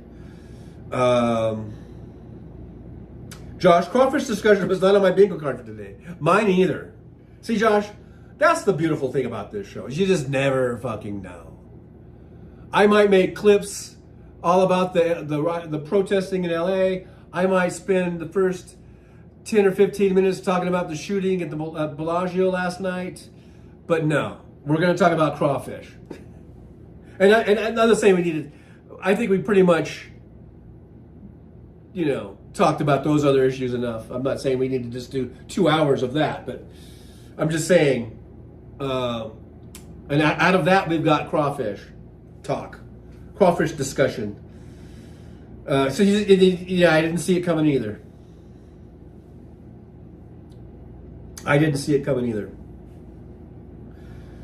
Mr. Spock says another resort there was a huge chocolate village. Just break off a bit and eat it. It was good chocolate. You had me at Chocolate Village. I'm going. Where's that? I want to go there.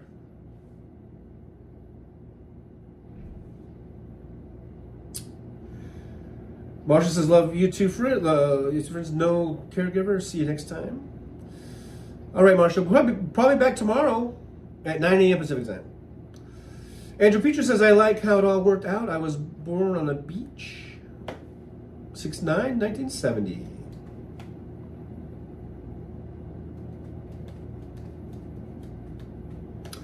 Fancy, I like red beans and rice. Well, good for you. Sometimes I get that when you go to, is it Popeyes? Yeah, I think it's Popeyes. Sometimes I'll get, I think they have red beans and rice as a side, as opposed to the macaroni and cheese, which I usually get. But sometimes I'm like, I probably shouldn't just eat macaroni and cheese all the time, so I get the red beans and rice because I think it's more healthy or something. Whether or not it is, I don't know. I mean, it probably is. Golf Marine says, Paul, I'm from the San Francisco Bay Area and spent my freshman and sophomore high school years in Kennewick. Talking about culture shock, like waking up in Napoleon Dynamite.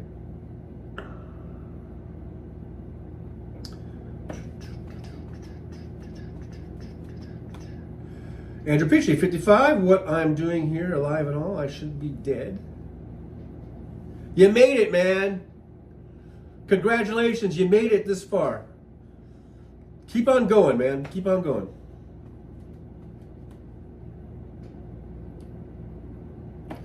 And Fancy says, no, you got 50 more to go, Andrew. Absolutely. Hey, if Elon Musk thinks he's got 45 to go, you can do better than that. Yeah, we've got at least 55 to go, or 50 to go. Golf Marine, I caught a 110-pound bat ray in San Francisco Bay a couple of months ago, 6-foot wingspan.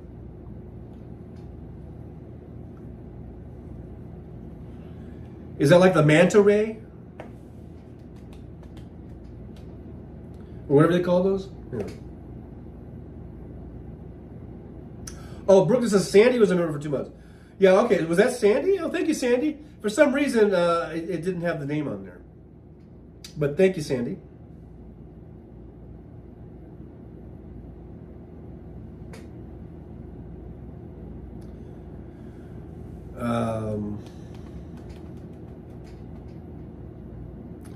Golf Marine says, I never thought I would feel this good pushing 60. I actually still feel like a kid, mostly. Good for you, Golf Marine. Good for you.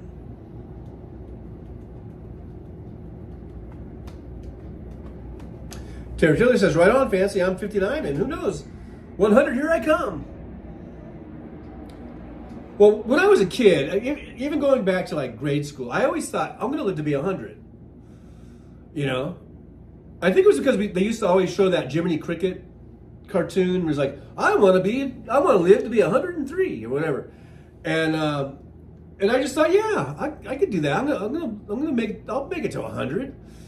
But as I get older and older and older, I'm like, I don't know if I'll make it to 80 at the rate I'm going. Well, who knows? Time will tell. Bicycle Mike 42 is here, reminding us to F DJT, apparently. Oh, Nick Rich got a phone call. All right, get your phone call, and thanks for being here, Nick. Hopefully we'll see you again. Michael McAndrews, I almost died 62 years ago when a tree branch broke. Well, I'm glad you survived that.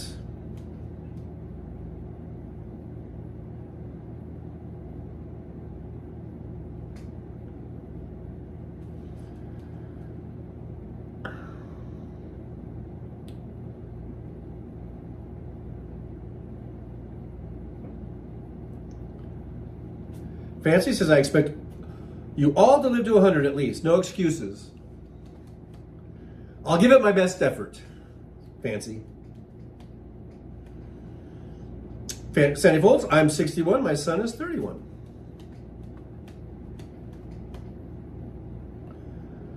Fancy, eat some Fig Newtons. I've never liked Fig Newtons. No, to tell the truth.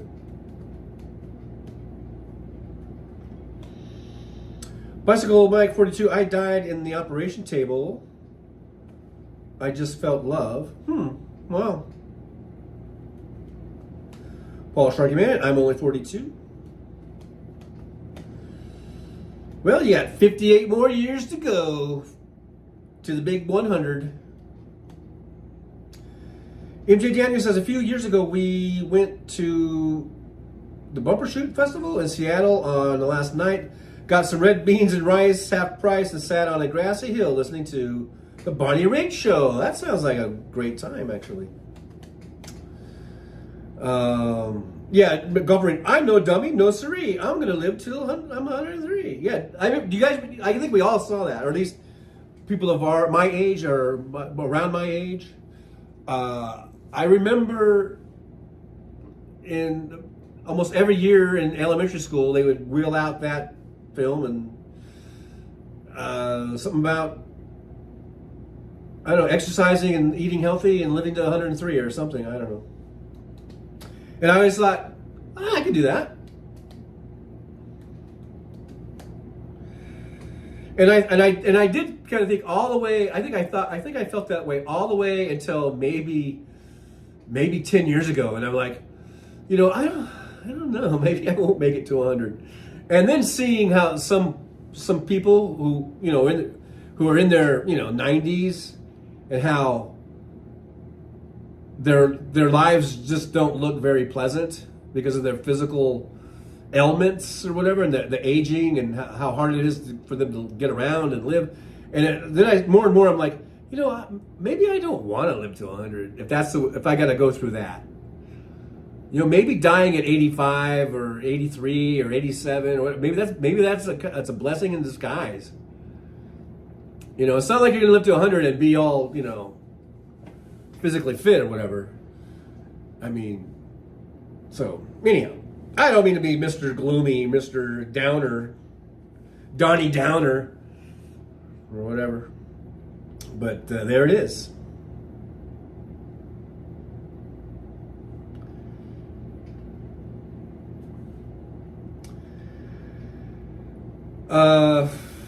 Bicycle Mike, 19 surgeries and facing cancer again. Yeah,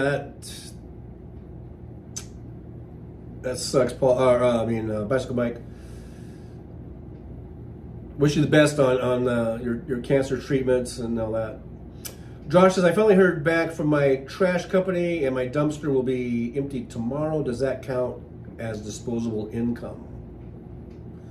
I don't think so. John Glad, 69, dead man walking, laughing out loud. Paul Burrows, I'll be 72 in November.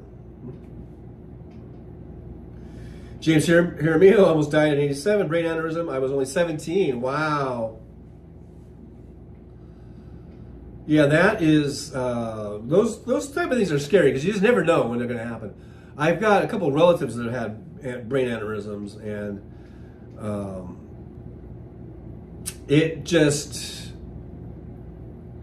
I mean, depending on, I guess, the severity of it, some people can recover almost fully. And then I've got one relative that really changed her like drastically and never really got, you know, back what she lost, you know. And those things you just never know, man, when they're going to happen. Who's going to hit, you know. Classical Mike, I will kick cancer's ass again. That's right. God damn it, you will. For sure. You will. Roxanne Epstein, I'm 45, but I still feel 18. Good for you. That's great.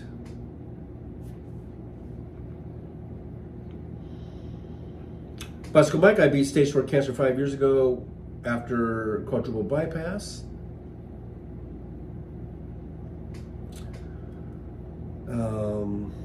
And you're going to do it again. You're going to do it again.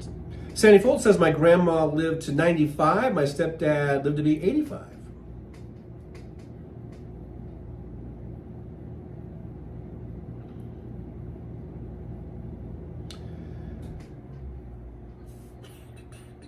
Golf Marine, if they're going to extend your life, have them give you good years in the middle, not those rough ones near the end. Yeah, exactly. Bicycle Mike 42, bye guys, going to roast some coffee. Well, that sounds nice. Thanks for being here, Bicycle Mike. Thanks for coming in and checking it out and hanging out with us. Hopefully we'll see you again. I should be coming back on tomorrow, I think around 9 a.m. tomorrow.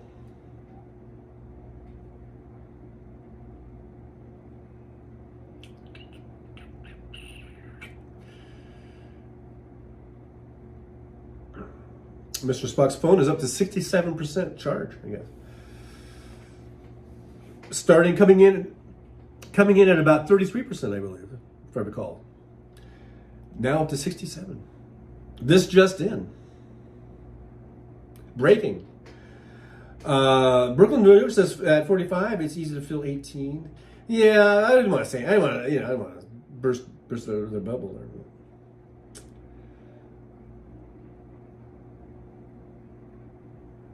Sandy Foltz, I'm so sorry to hear this. Says, my daughter died at 3 weeks of age. She was born with a bad heart and she would have been 35. Her name was Katie. Oh, so sorry to hear that, Sandy.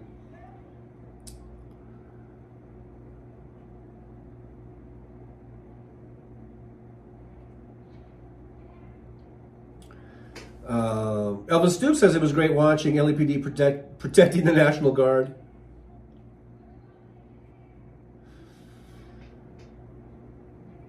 I can hear someone yelling, like, I don't know, like some homeless person or something. Paul Sharkimani, I went to the doctor's. I said, I didn't feel well. He said, lay up there on the couch. I said, why? He said, I want to sweep up.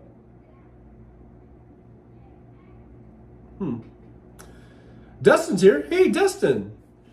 Here's Dustin.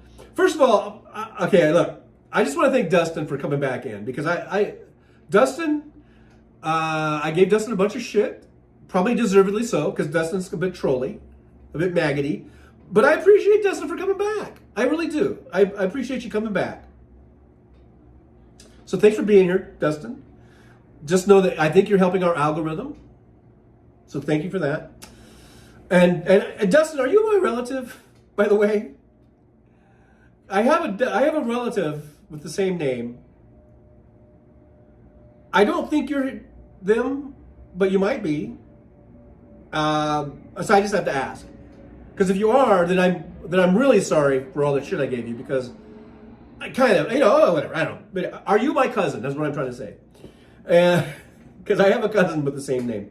Yeah, Dustin says it's over for your EBT lobster dinner eating, opulent hotel living, foreign collusion voting block. See, Dustin just loves to come in and just start up. But hey, whatever, man. Thanks for helping us with the algorithm. I hope you like, subscribe, and share, Dustin. Invite all your maggoty friends to come on over and hang out over here. It helps the algorithm. I'm all about the algorithm, dude. Anyhow, it's over. Dustin says it's over. No more lobster for you. Whoever's using an EBT card. Hey, look, if that's how you want to use your EBT card, you only get so much. I would hasten to guess most people that are on SNAP or whatever, they're budgeting and they're saying, okay, I can buy this lobster tail, or I could buy, a whole shitload of hamburger and chicken or whatever instead. So, I mean, and they have families to feed. So, yeah, it's probably a stupid thing that you just said, Dustin. It's probably a totally fucking part of the right-wing talking points. But, hey, good for you. Thanks for being here. Golf Marine says, I already signed up to stand out front and fight. I have no illusions of a long life. For me, I like I said, when I was a kid, or even into my 50s, probably, I always thought, yeah, I can make it to 100. But I also knew that I could drop dead at any second, and you just never know. And now I'm just like, hey, whatever happens. We'll see how long this goes, and I just try to enjoy every moment that I have. I think that's all you can really do. James Jeremio, they say 50 is the new 30. I wish I could agree some days. Yeah, if 50 was the new 30, because then they'll say 60 is the new 40. If that were only true, I would still be running. I would still be able to run. I can't even run now. I can barely walk. If I was like in my 40s, I could still go out and run a 5K. So I wish that shit was true, because it's not. At least not for me. Mr. Spock, I can't wait to pass the next plane of existence. This one sucks the goo. If there is anything that's the thing, we don't know. Is there an afterlife? Is there not? I guess my feelings on that are, if there is, then fine. If there isn't, then fine too, because you won't even know. By the way, I did finish up my all 11 seasons of Shameless. I finished it up last night. The American version, for those that asked me about, is that the English one or the American one? And so all I can say is, I think season 11 kind of got really old, and I was really ready for the show to end. And I'll just leave it at that.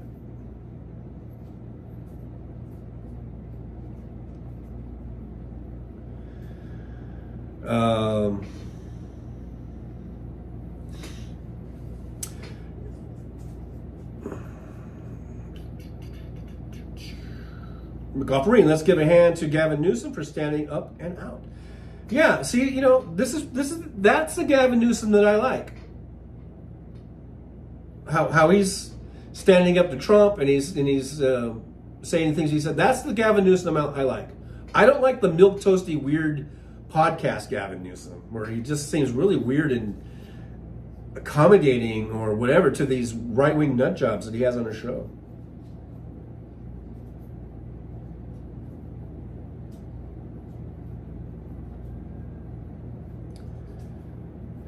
Justin says, no way we share the same genetics.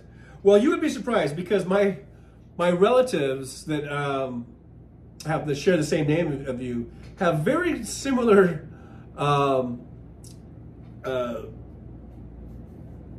viewpoints, political viewpoints. That's why I was beginning to wonder, is this my cousin?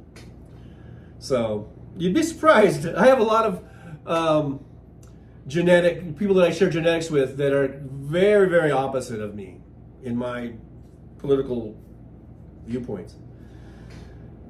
Paul Sharkman, British sense of humor was lost on you, TJ. I guess so. I don't know. Did I might have skipped something, and I maybe skipped it, or maybe because I do skip over stuff because, you know,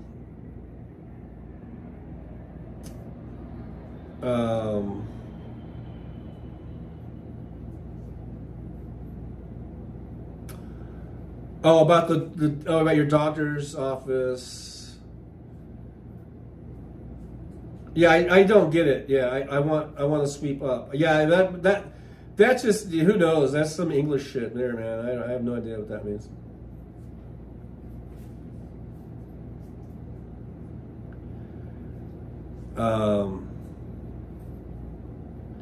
Josh Dustin should have been here when we were talking about teeth.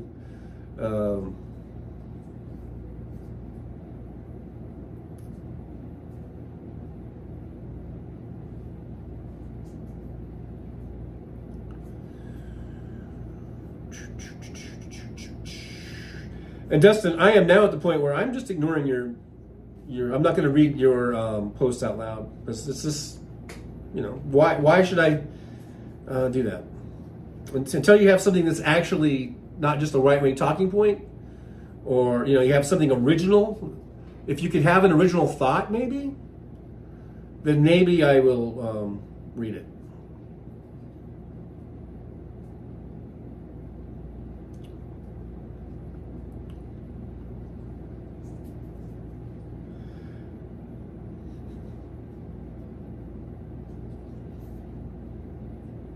Like that one. Dustin says 60 is 60 and 40 is 40. And I agree with you, Dustin. I actually agree with you on that.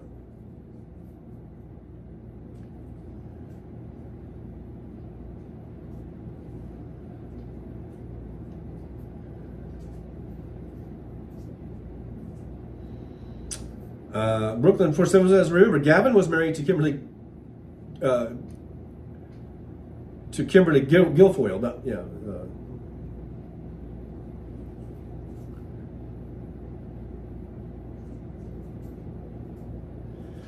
James Jeremio, nobody convinced me that we don't go somewhere else when our time here is up. Death is not the end. Well, that's fine. You can think you can believe what you want. You're certainly allowed to believe whatever you want. There's no proof of it, and you will never know until that moment comes. And then you might not even know if there is nothing, because there will be nothing. But you're certainly, absolutely entitled to believe whatever you want about afterlife or whatever.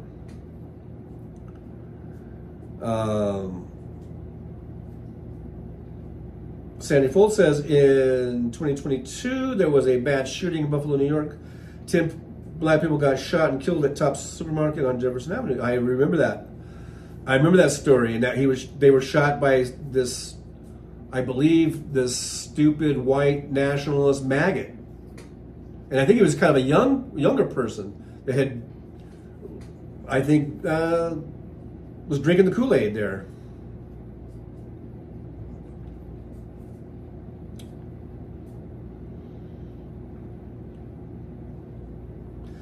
Paul Sharkymania says, I'm 63-ish. Gay man, but in my formative years, I did frit around. Is that another English term? Or frit around? I'm expecting a knock on the door any day saying, hello, Dad.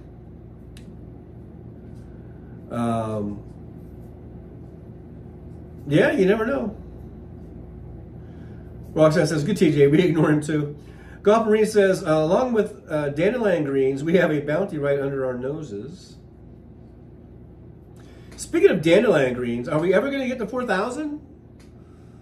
We've been talking about this for like 6 months now, about me getting to 4,000. I would like to get to 6,000. 4,000 subscribers and eating that dandelion. So, will we? I have a feeling that I may never taste a dandelion.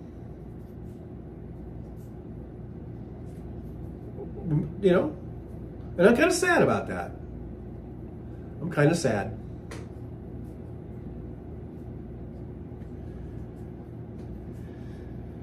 Josh says, my back is sore the past 2 days, and I don't know what I did. Once I sneezed hard and threw my back out, so who knows? Yeah, I think I've done that too. It's really weird.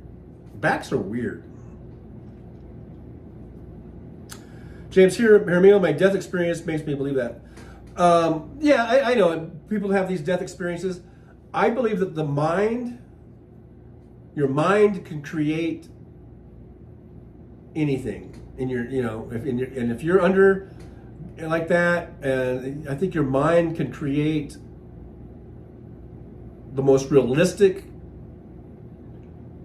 thing that there is. So, but hey, like I said, you can believe what you want to believe, and I will not, like put you down for it or whatever,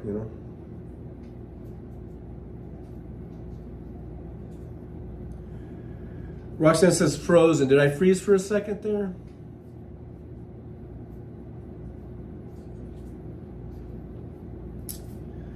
Paul Sharkymanian, ultra dry humor. The doctors didn't give a shit.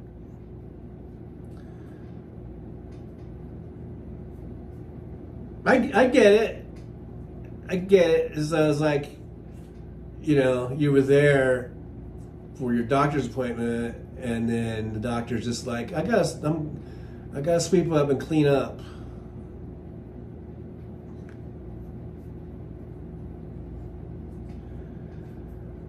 Golf Marine, I have jungle survivor training from a course I took in the Philippines. It's so much easier to survive here.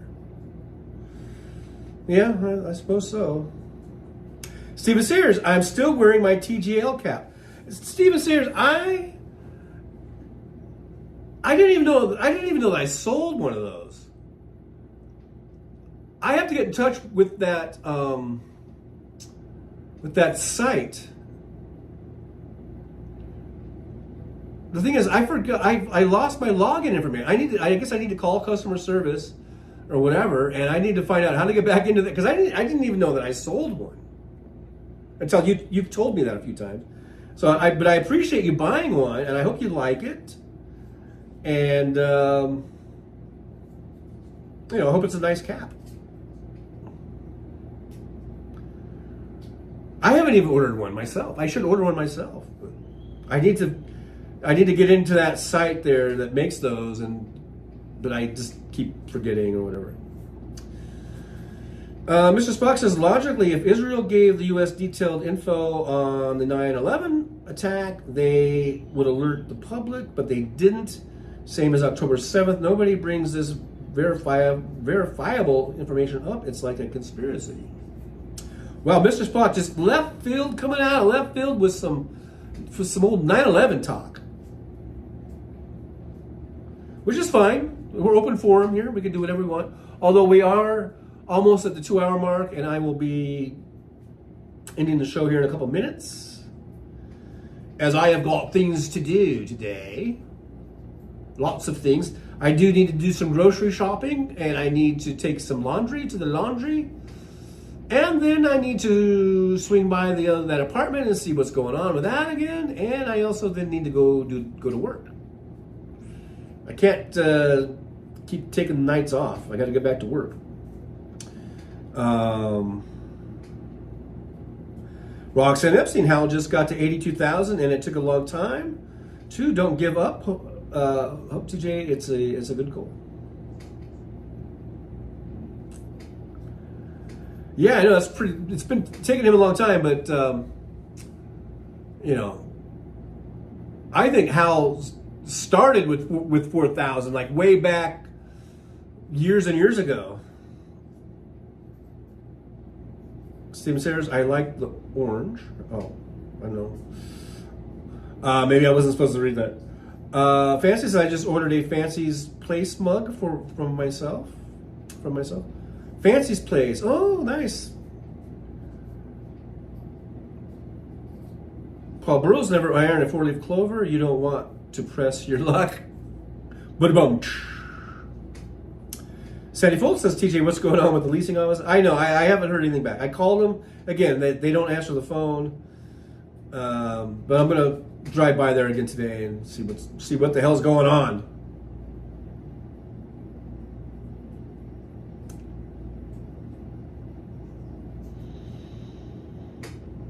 called Remaining Time to Smoke.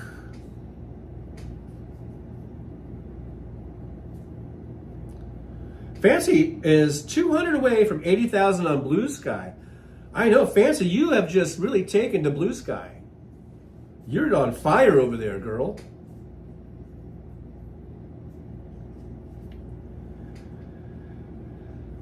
Sandy Fold says, just be careful when you're at work. People like to do bad things to taxi. People like to do bad things all over the place, apparently. Barbara Nicholas, if there is an afterlife, I'll take the same brain, but please do not the same body. This one is worn out.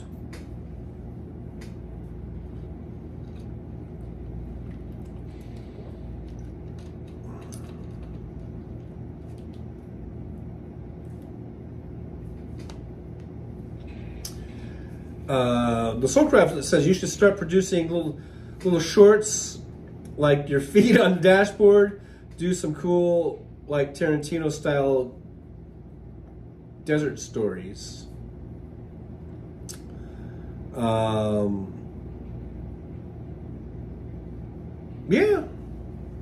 maybe, yeah. Yeah, that's a good idea, Soulcraft. Just do a bunch of little 8-minute films of people shooting each other. I don't know. James Williams says Hal is building a wide base of support to launch his presidential platform for 2028.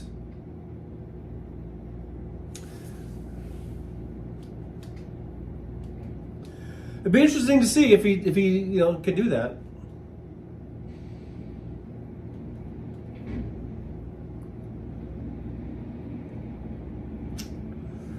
Fancy says, I stopped trying to grow. They just keep coming through like 100 more a day. I think I'm at 2,400. And I think due in large part to Fancy, who's helped steer people my way. Paul Sharkman watched Hal a little while back. Very multi-talented geezer. Love him. And you, TJ. Well, thank you, Paul. Paul Sharky Mannion, thank you. And yeah, Hal's great. I'm a big fan of Hal Sparks.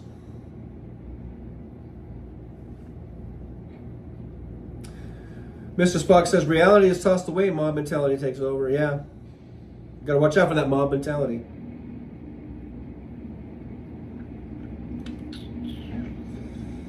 Yeah, Paul Sharkman is a stand-up comedian, actor, singer, songwriter,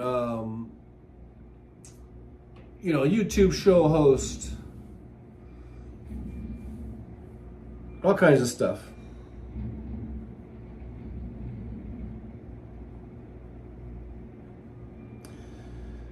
Mr. Spock, I don't think Hal,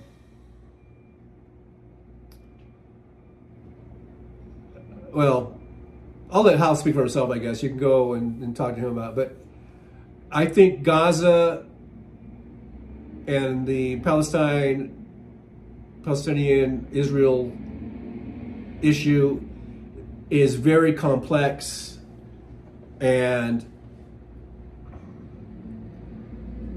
I don't think Hal Sparks defends Netanyahu.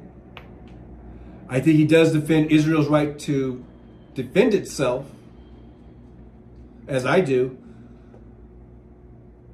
I don't think, well, I'll speak for myself. I think Netanyahu's a war criminal.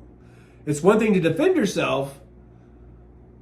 It's another thing to shoot journalists and Red Cross workers and food, people bringing in food and that kind of stuff. But Hal Sparks does remind us that Hamas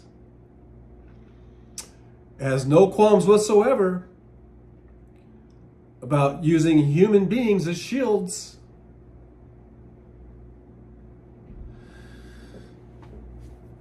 So, if I had a choice between being pro-Israel or pro-Hamas, I think I would be pro-Israel.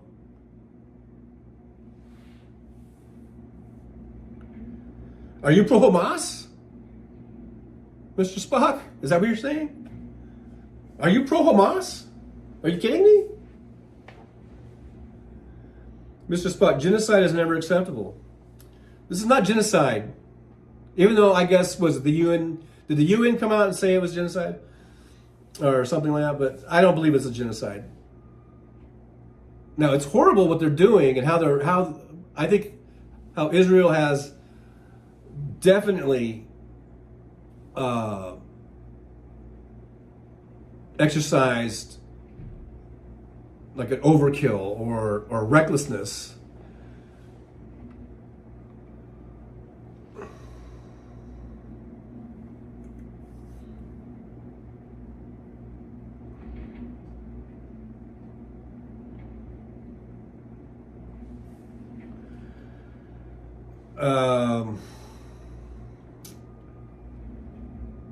Just remember, Hamas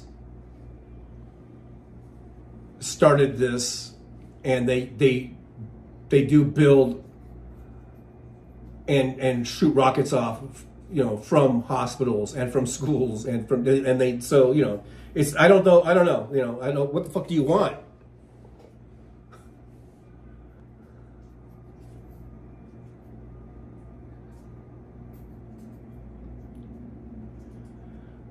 Yeah, I believe Netanyahu is a war criminal. Also, James. But I'm not going to side with Hamas. They're just as bad, Hamas, if not more so.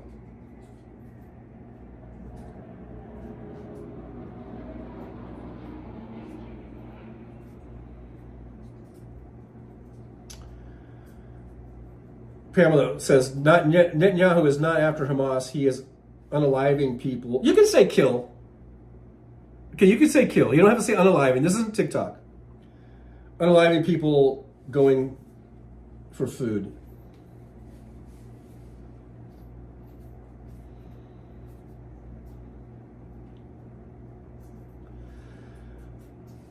If you were the leader of Israel, what would you do?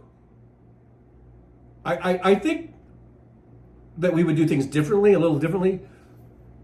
Probably most of us in the chat, right? But we would still have to defend our country, and we would still have to go after Hamas. We would still have to try to get the, hostages out. And don't pretend like it would be easy. There would be some, there would be some pretty difficult decisions that you would have to make.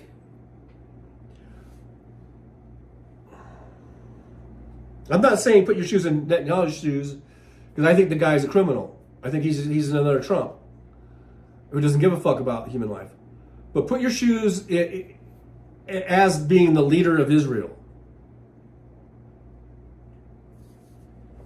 What would you do?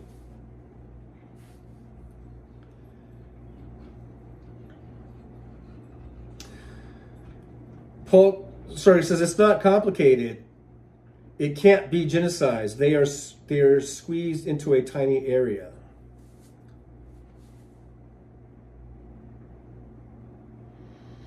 Mr. Spock, lick Israel's butt, TJ. Speak out for the children. Israel doing this creates more Hamas. The cycle must stop. Okay, so what would you do? Just stop and just allow Hamas to rebuild and continue to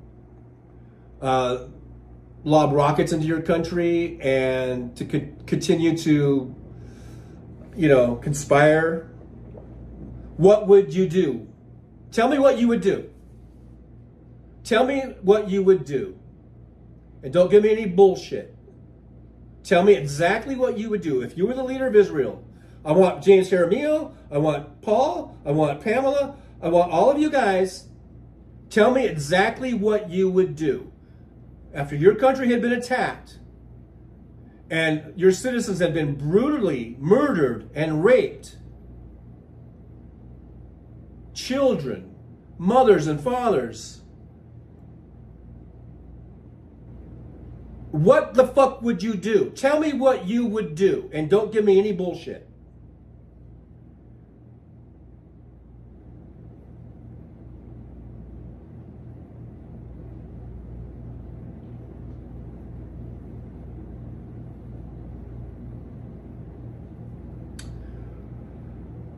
I'm waiting.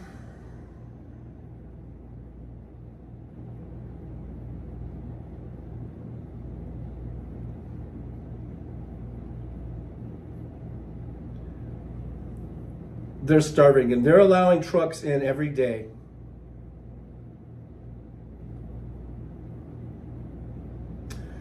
And Daniel says Hamas and Netanyahu are equally evil as far as I'm concerned. Israel has a right to defense, but what is happening to the people in Gaza now could be considered war crimes and only makes things worse. Gabriel, I could tell you what I wouldn't do. Tell me what you would do. You are now the leader of Israel. Let's say you have been, or whatever. How would you handle this? Your country's been attacked brazenly, and they murdered a bunch of your people very horribly, and took a bunch of hostages. Boom, you're on. Tell me what you would do. I want to know what you would do. Instead of just bashing anyone who says anything different than your opinion, I want to know what you would do. Paul Burrows, Trucker John, I'm Native American and I'm still here. I'm glad you're here.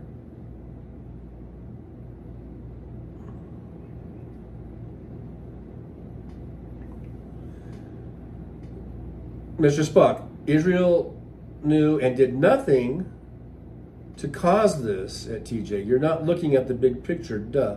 What would you do? I told you, don't give me any bullshit. What would you do? You're the leader. You are now the leader of Israel. What the fuck would you do? James here, Marimio, I'm sure as hell not going to tolerate it. MJ Daniel, President Biden, VP Harris, and Governor Walz, along with other Democrats, had a real plan, and it was not to turn Gaza into a resort. Roxanne Epstein, I wouldn't be starving the women and children there.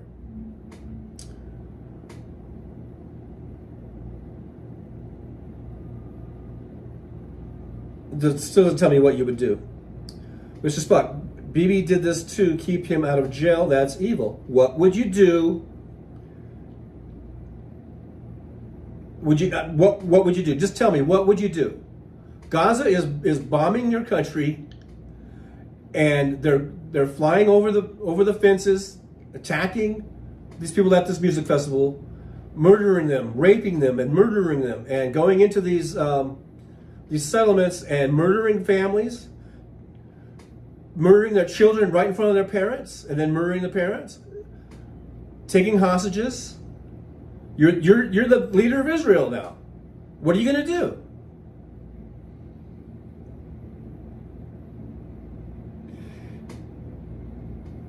The Soulcraft says maybe a neutral zone policed by international forces until they negotiate peace accord, though it's kind of been tried before.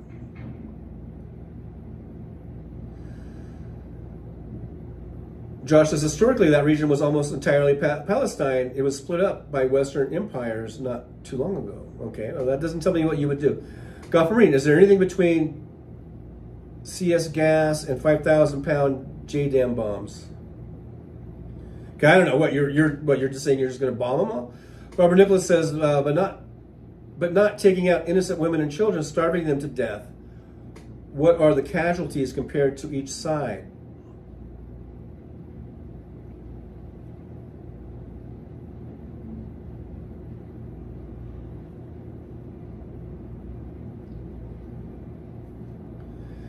MJ Daniel, Israeli intelligence and special forces are pretty good at surgical strikes and assassination. They have done it before.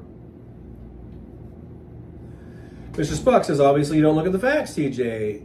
Look at the evidence. Do your research. Andrew Petrie, shut up, John. Get to the point. No, you get to the point. You get to the point. What would you fucking do if you were the president or whatever of Israel? That, so far I'm just hearing a bunch of bullshit. Pamela, I thought this was a platform to express opinions and not be called out for different views. What would you do? I already told you what I would do. I would go after Hamas for attacking my country. I would defend my country. And I wouldn't stop until Hamas was fucking eradicated.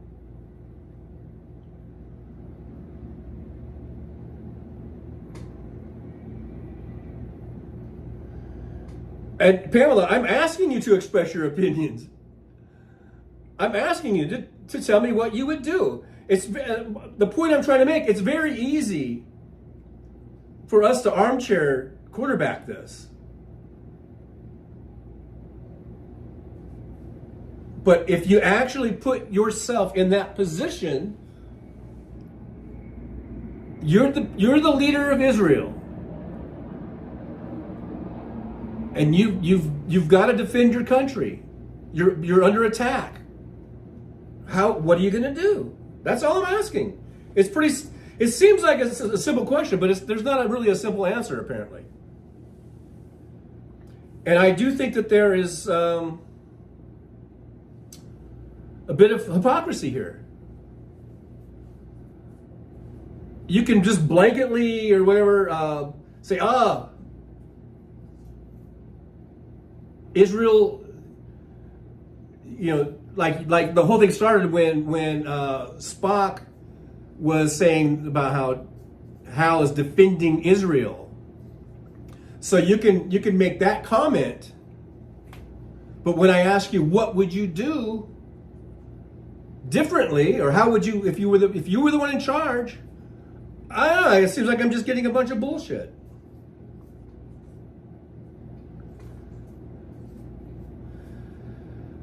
Paul Burles, this country tried to kill us all. My chief is Chief Joseph Nez Pierce.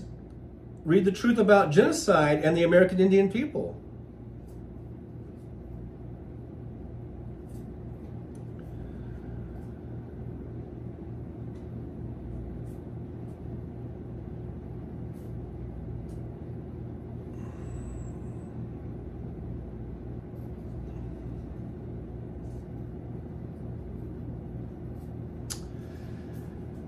Well, I don't know what that has to do with Israel and Hamas, but okay, whatever. Mr. Spot, Bibi knew and let the border security go soft, even delayed help. The evidence is there if you will look. I've heard all those claims. Pamela, bye. Bye, Pamela. Bye. If you're going to be that much of a thin-skinned, little butthurt person, then bye. Barbara Nicholas chased them all out and built a big, beautiful resort on the beach like Taco wants. Andrew Petrie, I remain. Ms. Buck, obviously you don't believe me. It's not your fault for not looking at the evidence. You still haven't told me what you would do.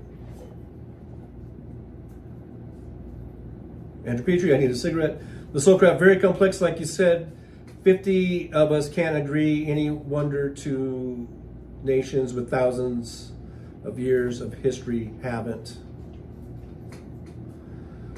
Paul Burroughs, I'm out. See, you guys can't handle it. See how you're out. You guys are checking out because when I asked you to what you would do if you were the leader of Israel, you don't want to fucking address it. You want to talk about Indian genocide and whatever, and that you're being bashed because you have it for your opinion. That's not true. And this has nothing to do with Indian genocide or Native American genocide. This has nothing to do with me bashing you for your opinion. I asked the question, what would you do if you were the leader of Israel? And you guys are fucking checking out. You guys are bailing. Which just kind of proves my point about that this isn't really like an easy topic that you can just, say, oh, this is genocide. Genocide.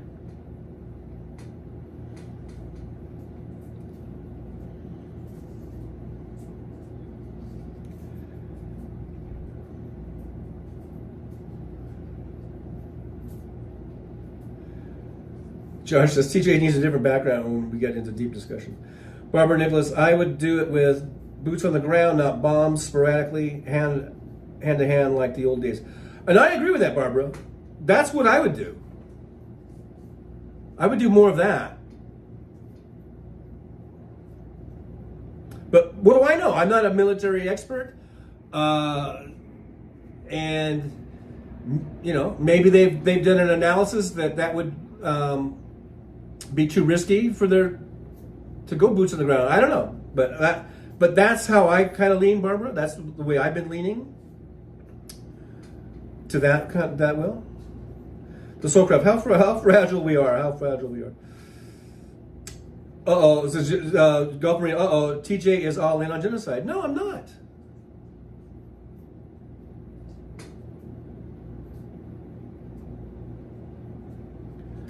I'm just saying I think that you guys are kind of broad brushing this a little bit too much.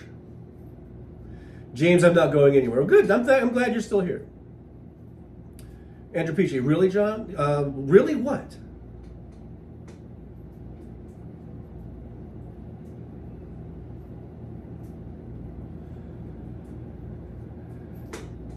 Okay, so Mr. Fox says bring the UN peacekeepers to Gaza and the West Bank, the IDF, and now remember, I asked you what would you do if you were the president of Israel. So you're saying that you would bring in the UN and okay, that's because you're not a criminal like Netanyahu is. So that okay, that's something, you know. Goff Marine, so you would do just like Netanyahu? No, I didn't say that. I said I kind of lean toward what Barbara suggested.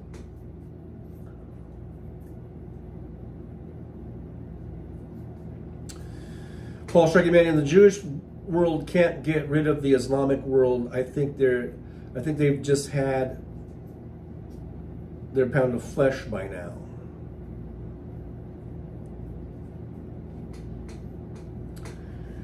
I don't think the Jewish world is trying to get rid of the Islamic world. I think it's the other way around. Okay? How many times have we heard, you know, from the river to the sea and all that shit? And how many times have we heard fucking Muslim countries like Iran or Iraq or whatever and say, you know, not recognize Israel as a sovereign state? I mean, over and over and over again, they've tried to go after Israel. They've tried to eradicate Israel. I think you got it backwards there.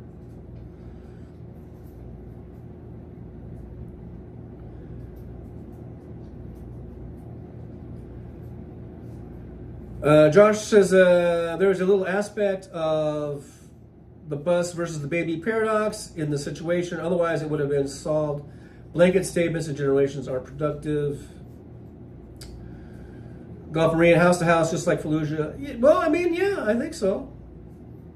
I kind of, you know, I mean, I think that's better than just, and you know, they were using AI to do like bombing and shit like that. And I think their AI is fucked up.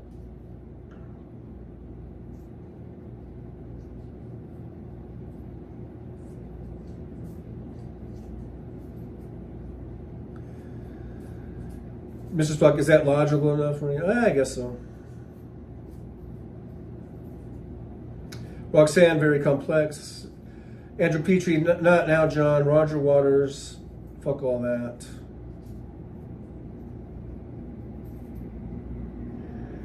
I don't compare me to Roger Waters. I don't, you know,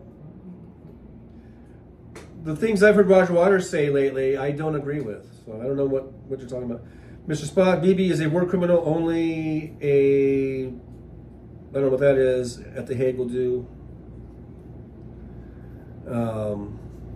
I agree, I think he is a war criminal. Because I don't think he's doing things the way I would do it.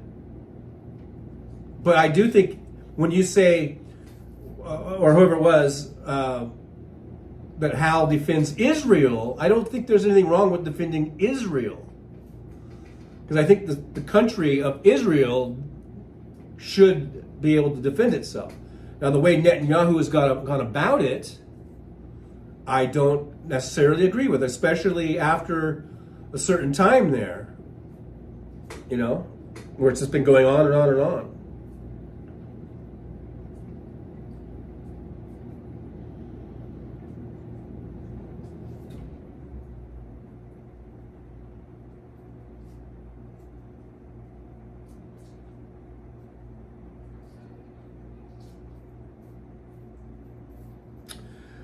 Well, Sharkmanian, TJ, I did say it earlier that there's a lot of things that the Islamic world and the MAGA crowd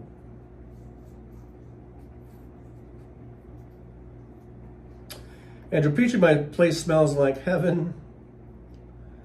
Oh, because I'm making chicken for my birthday. Oh, okay, that's good. Mr. Spock, overkill is in play.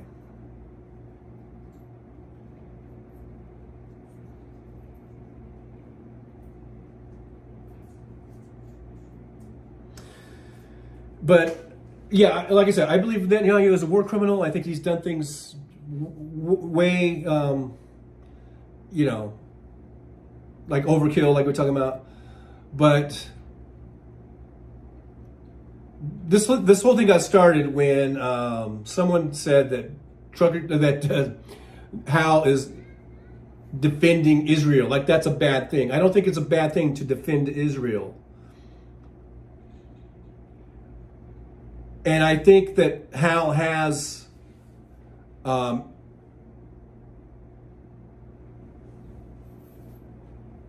distinguished between what Netanyahu is doing and what Israel has the right to do. And I think he has made it clear that about how it's not an easy thing to fight someone that uses, you know, civilians as human shields. All right, with that, I think we're just repeating ourselves. So, and I'm over 2 hours. I'm almost 2.5 hours now. So I'm going to call it quits. And hopefully I'll see you guys tomorrow, 9 a.m. Pacific time. If your butt hurt and you don't like things I say, then you know you don't need to come back. All right. But hopefully you guys will. Hopefully I'll see you tomorrow at 9 a.m. All right, bye-bye.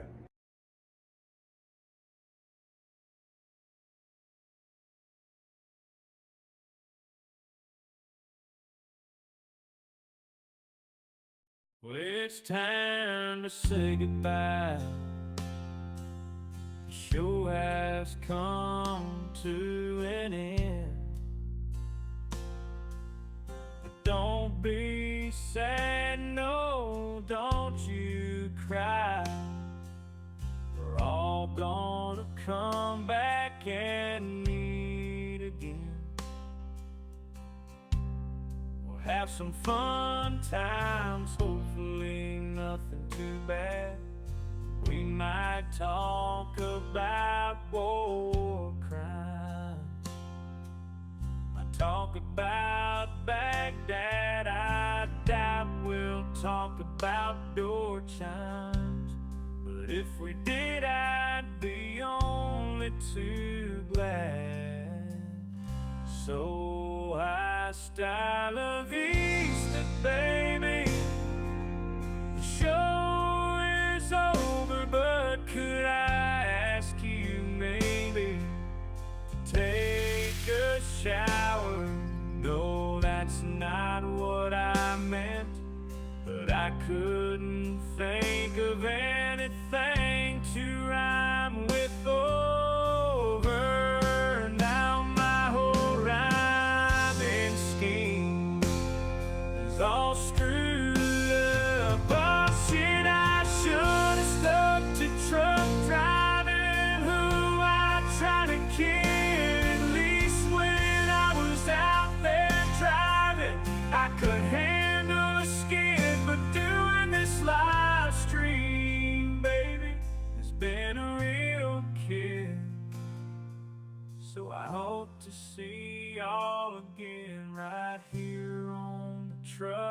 John Livestream. We're gonna do it again and again, right here in the Trucker John Livestream.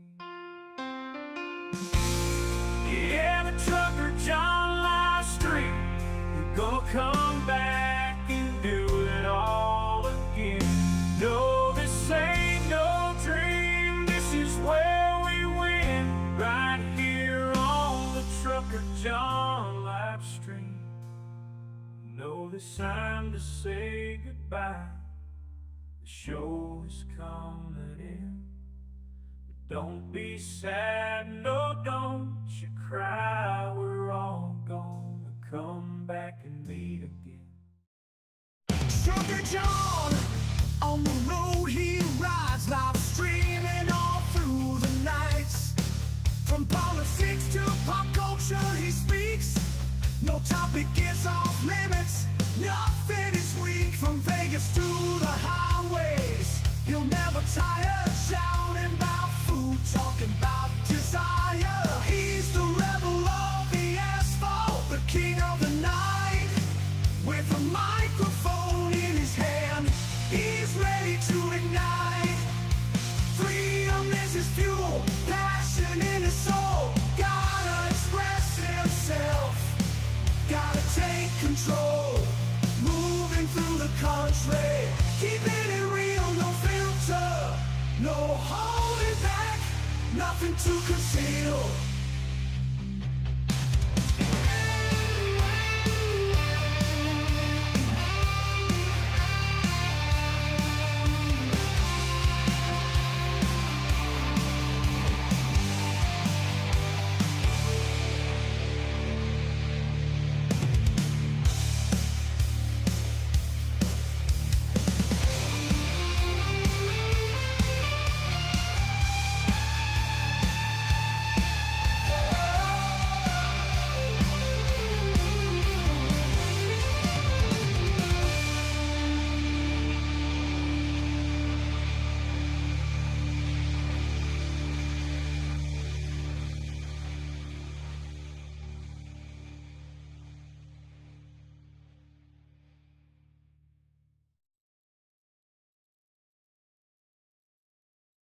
Rolling down the highway in my rusty old rig. I'm a retired trucker, but my spirit's still big.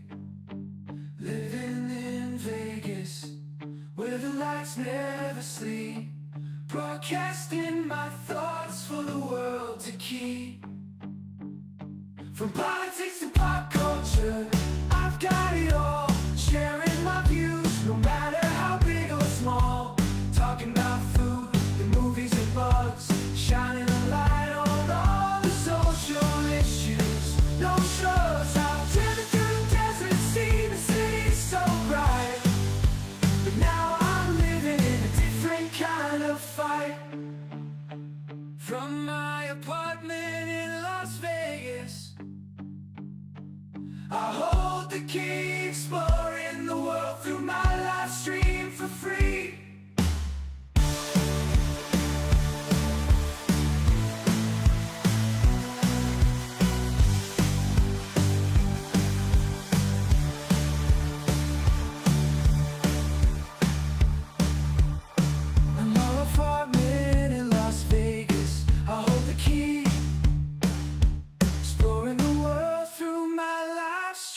For free.